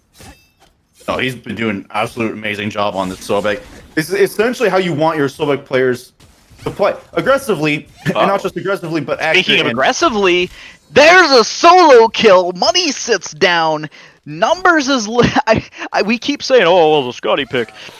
Yeah, it's no longer doing work. By the way, there's another solo kill as Louis shows up, ganking in the duo lane, or solo lane, excuse me, with David. I can only imagine an ultimate was used there, and back and forth, it's like we're playing tennis, but without the balls, as Laceration gets another kill. 5-0-1 on the Mercury. Okay, stuff happened. Your turn. Honestly, I think Money got a little too overconfident there after the last poke battle, because Numbers just came back with Trans online, and Money only has Devos with Ninja Tabi. Devos does not give the same power spike immediately that Trans does. You get some lifesteal, but you have to build the stacks to be more effective. Trans, sure, yes, that is max effectiveness, sure, when it's fully stacked. However, it's still early a good game, he gives you a good power spike. Yeah. And really showing that off his numbers and showing off that he's really comfortable in this character. I mean, even on the Jingwei, when he played that for the first 2 games, he left-clicked things, but it didn't really seem special to me. This is an interesting pick that's new, that's fresh, and maybe you can't get away with it every game because I'm sure people will sit on it and kill it, kind of like Laceration started to do. But it's really interesting because his laning phase is it's like he's an entirely different person. He's playing so much better. You know, I'm going to be honest about this comp. I'm surprised that they didn't go for the Daji pick with Laceration. Sure, but he also looks like Mercury. I agree. Like I'm just saying for so comp just and what the control Daji brings, having Scotty and Discordia, Daji would be perfect again. There goes half of the health bar of Jenny. Elite Beads not good enough. Made you look. Will be as the shell will come out to save the life of Laceration. As a dive will come on, the Ratatosker going to get out on 1 HP as Firebender Fred will say the same.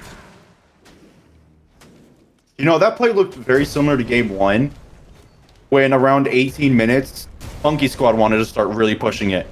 Except this time, it's 12 minutes, and it's Gorillas in the mist. Oh, is Bereavement gone here? Actually, out of mana, I think, is Alba. Not out of health. Oh my gosh. He literally got like, that was a Kamazot style heal right there. That dude just said, yo, my health bar is looking kind of low. Let me push my 2 key and get all of it back immediately. Yeah, this is one of the benefits of the Mastery passive coming out of Mulan. You just get more benefits to your weapons and abilities, and the more damage you do with them, the greater it is. Ooh. And as you see with this health... Gank coming out, and Bereavement's got nowhere to go. His ult's on cooldown, but Firebender wants more. The Tail Whip just not enough. No helpful Mercury this time, but looky-loo on the left-hand side of the map while Firebender, Fred, and Bereavement die. The Gold Fury will go down. But maybe not if Numbers has anything to say about it. Gorillas will secure over a particularly promising-looking Piercing Cold. No, unfortunately... Aegis used a little too early from Laceration, so he falls. Money goes in the air to the trade, outnumbers. Wants to go for the red buff here, but Disco's still around. Jimmy looking for something, but Money's going for this. I mean, he's got the crit. He can do it if he wants to. He might have the crit built, but no critical strikes were used. The Kraken will be sufficient, but Money will fall for his transgressions. No red buff secured by either team as a 2-for-2 goes in favor of Monkey Squad ? Gorillas. It's a tough choice, right? The red buff it's Gorillas' favor now. You traded jungle and ADC for mid and ADC. That's your like 5-0 Mercury though. Yeah, I mean that it is some good for 6-0. He was 6-0. Right, but it went to your Scotty. It's scary. So who then? Yeah, I don't know. Immediately after. It's a tough call. Some stuff happened. Some people died. It's mostly an even trade, but the red buff is what makes it Gorillas' favor. Don't forget, XP farm away from them. Gorillas got a Gold Fury as well. Yes, they did also get a Gold Fury, so it's even more in Gorillas' favor at that point. Alba putting on the pressure over here on Bereavement, which is truly an interesting Smite name. I never thought, when I signed up to help cast tournaments, that one day I would be saying, Bereavement is playing Jormungandr. Didn't think I was casting a funeral parlor, as Sobek will get Horus ulted on. You know, Bereavement's like sadness, right? Like grieving. It's just like it's a strange name. Bereavement is the time you take from work to grieve loved one's death. Speaking of a loved one's death, Numbers might be thinking of that one, as he will fall one more time as Laceration pays him one more visit in the long lane. Pluck comes out as David's getting slapped. There's a Kraken to the dome. 2 people down on Monkey Squad. As Bereavement might look to fall in the solo lane. What? I guess Louis didn't see him, but I'm guessing this is a tower dive. Yeah. He's a dead. It doesn't matter if he sees him or not, because Mulan's bow just gives the range to kill him. But now they have to be careful with Buzzy here. Level 17 Poseidon. It's scary, huh? Highest level in the game, 16.5 minutes in. And I'm pretty sure he's about to hit 18. Gorillas with some good pressure on the left-hand side. This tier 2 tower is almost gone. We saw through the Cosmos used on Louis, so that will be down for a while. As Jimmy's trying to catch up, but he's trying to catch up. Numbers just, it feels like, is struggling to make an impact, but Laceration will not get the kill. Good peel coming out from David, as now Money's on the run, Laceration's on the run. A good rotation from Monkey Squad to keep their ADC alive one more time. That apple from Jimmy. It was a sick apple. So much. It was beautifully played. Laceration now forced to ult, get away from his tier 1 with the rotation coming from Jimmy and Louis. And now, even though these fights have looked heavily in Gorillas in the Mist favor, Monkey Squad is starting to bring it back. 2K It's only gold 2K down, lead. Yeah. but it's only a 3-kill lead for Gorillas at the same time. Big difference right now is that 1 tower being down. I mean, you've got 3.5 towers for Monkey Squad. That tier 2's looking pretty, half health. It's going to be fairly easy to take, but it's all going to come down to this next team fight. Do you go Pyro? Do you go Fire? What do you plan to do, and when are you going to do it? And if I'm Gorillas in the Mist, I want to force a team fight now. I would tend to agree. Seems like Soul Reaver just online for Buzzy with an impactful back from him. His Laceration's probably looking to finish up what I can only assume will be a Deathbringer, as the Executioner Rage is online for Money. Numbers got the Jotuns working on, I guess, probably a Crusher at this point. Probably not going to be anti-heal. Crusher, possibly Brawlers. Brawlers is just a good stat stick as well, so I mean, either one's probably fine. It just helps with anti-heal, which at this point is just good against Money. Special delivery coming out as Buzzy will claim the Ratatosker, who wasn't tossed, but Numbers will return the Laceration. 1-for-1 fight so far as Bereavance made the fast rotation. Here comes the World Serpent coming out as Numbers will fall, and one more time, an excellent pluck coming out of Firebender Fred on the Sobek.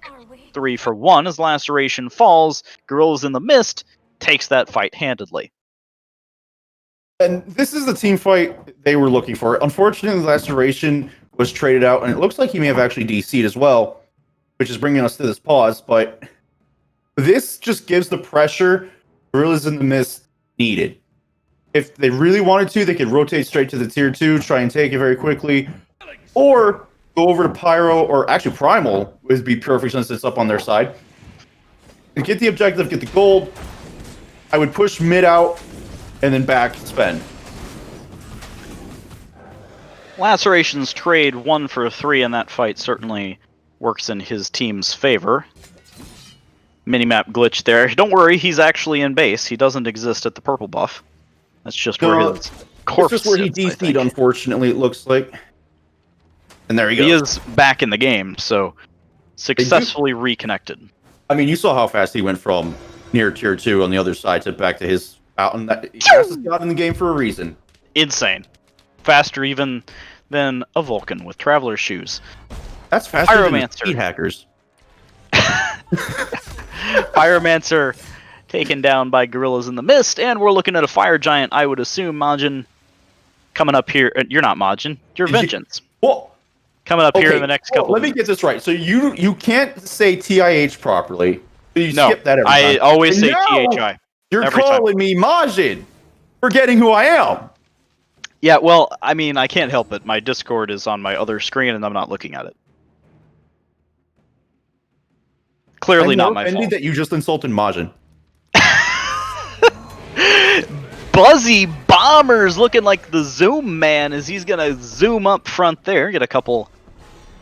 Is that a couple set of beads? Actually, no beads at all. Just a little bit of damage. The only beads lost were his own, thanks to David's play on the Horus. So cracking down beads down as a 1v1 perhaps over here in the duo lane. Or should I say 2v1 as Calder's putting in some work.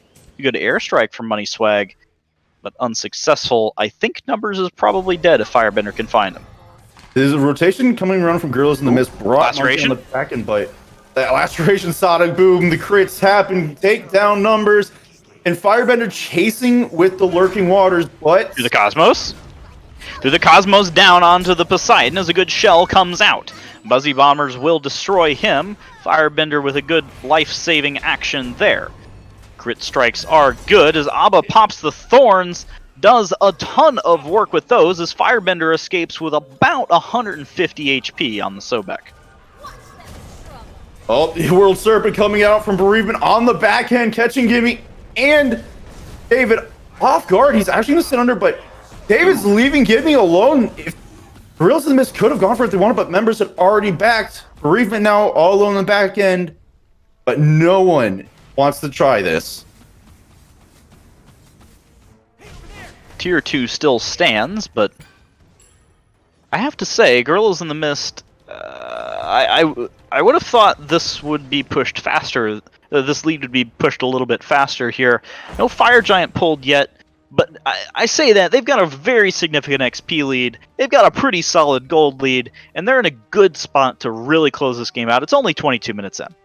This is really just a test to the positioning from Monkey Squad and the way they've been comboing their abilities. This Discordia has done a pretty good job with her Apple and her CC to really stop Gorillas in the Mist advances. On top of David using Horus, just heal his teammates and counteract, but Gorillas in the Mist with Poseidon Ultimate do secure.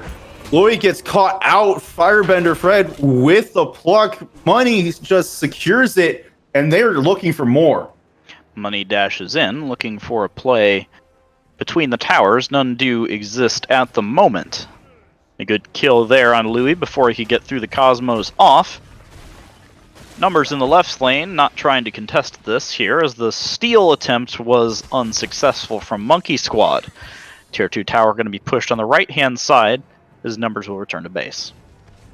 This looked like Numbers had an opportunity to push his tier 1 down, get his team some extra gold, but with how fast Gorillas in the Mist are pushing, especially killing Blink Jimmy pluck. that fast, Numbers Blink has him pluck. back immediately. From Firebender as he's going to push into the bird, trying to make a little space as Money likes it as well, but perhaps a team call to back up and pick up the towers like responsible humans is made as Bereavement will go ahead and tank this one up. Will fall as Laceration split pushes in the left-hand side. Laceration making a very good decision here to split push. Get this wave pushed up as far as you can. Unfortunately, though, that tower in mid fell so fast, Monkey Squad's like, we can go straight to this one instead, try and defend it. But now they have to be careful. Gorillas in the Mist has the position advantage. Firebender pluck onto Alba, but the Thorns are good for now. Good damage returned by those onto Money as he gets dived by David, but still alive is he. There's the World Serpent onto Alba on the front line. Firebender will steal that last hit as David fell as well. Pushing in here's Laceration with the big crits to the noggin as the Kraken forces out the actives from Numbers on the mid lane. The Phoenix will fall in left.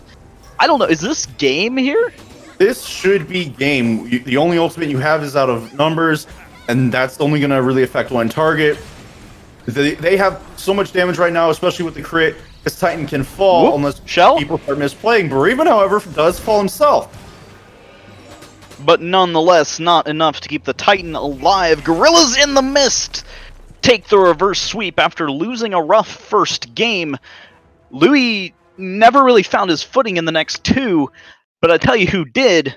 Money did. The Jingwei play and the Jablanque play looked really solid, and in this last game as well, the mid laner looked very, very good. Buzzy playing pretty well throughout all three games too. Vengeance, do you have any parting thoughts about this series and this game before we send it back to the desk? This series was, we saw the first two games, early junglers not playing early game like they should have been, kind of costing themselves and their teammates in the lanes.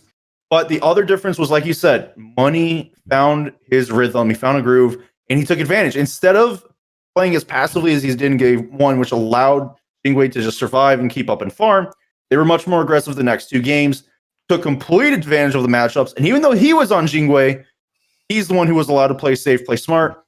He died a few times early, but he didn't die after that. Well, thank you for your time, everybody who showed up. I've been Illy alongside Vengeance. That does it for the cast today. One more time on the desk for Majin and Cagren. What a set we had, Cagren. Oh my god. The first we had the game 1 win by Monkey Squad, and then Gorillas take game 2. There for game 3, for the most part, I was like, man, this is going to be super close. And then a switch just flipped on for Gorillas at the end. Yeah, I think the story of this set runs through the mid lane. In game 1, you saw Monkey Squad, you saw the mid laner Jimmy, just pop off with Scylla. And then in games 2 and 3, Buzzy got the Poseidon and just wow. Undying, I believe, in both games 2 and 3 on the Poseidon. Mid laners just kind of dictated who was gonna win this for me, I think. Yeah, and you know, Illy was saying he was feeling in game 1, or it was either game 1 or 2. I think it was game 1 about the supports. He's most interested in there. And the thing is, like you said, it was really the mid play, the Poseidon the last 2 games. The Scylla the first game. The Scylla never even got banned or even thought about it, seemed like, after that first game. I think they just kind of forgot about it, but it was so good in game 1. I would have loved to see them go back to it. Maybe not in game 2 because they wanted to try out the Vulcan, but at least in game 3. You saw how much it did for you in game 1. I believe they finished 10-2-5 or something along those lines. And to just not go back to it after doing that much for you, I think was a mistake just in the planning for the set. I just think that they could have gone back to it, and maybe they win game 2, maybe they win game 3. I don't know.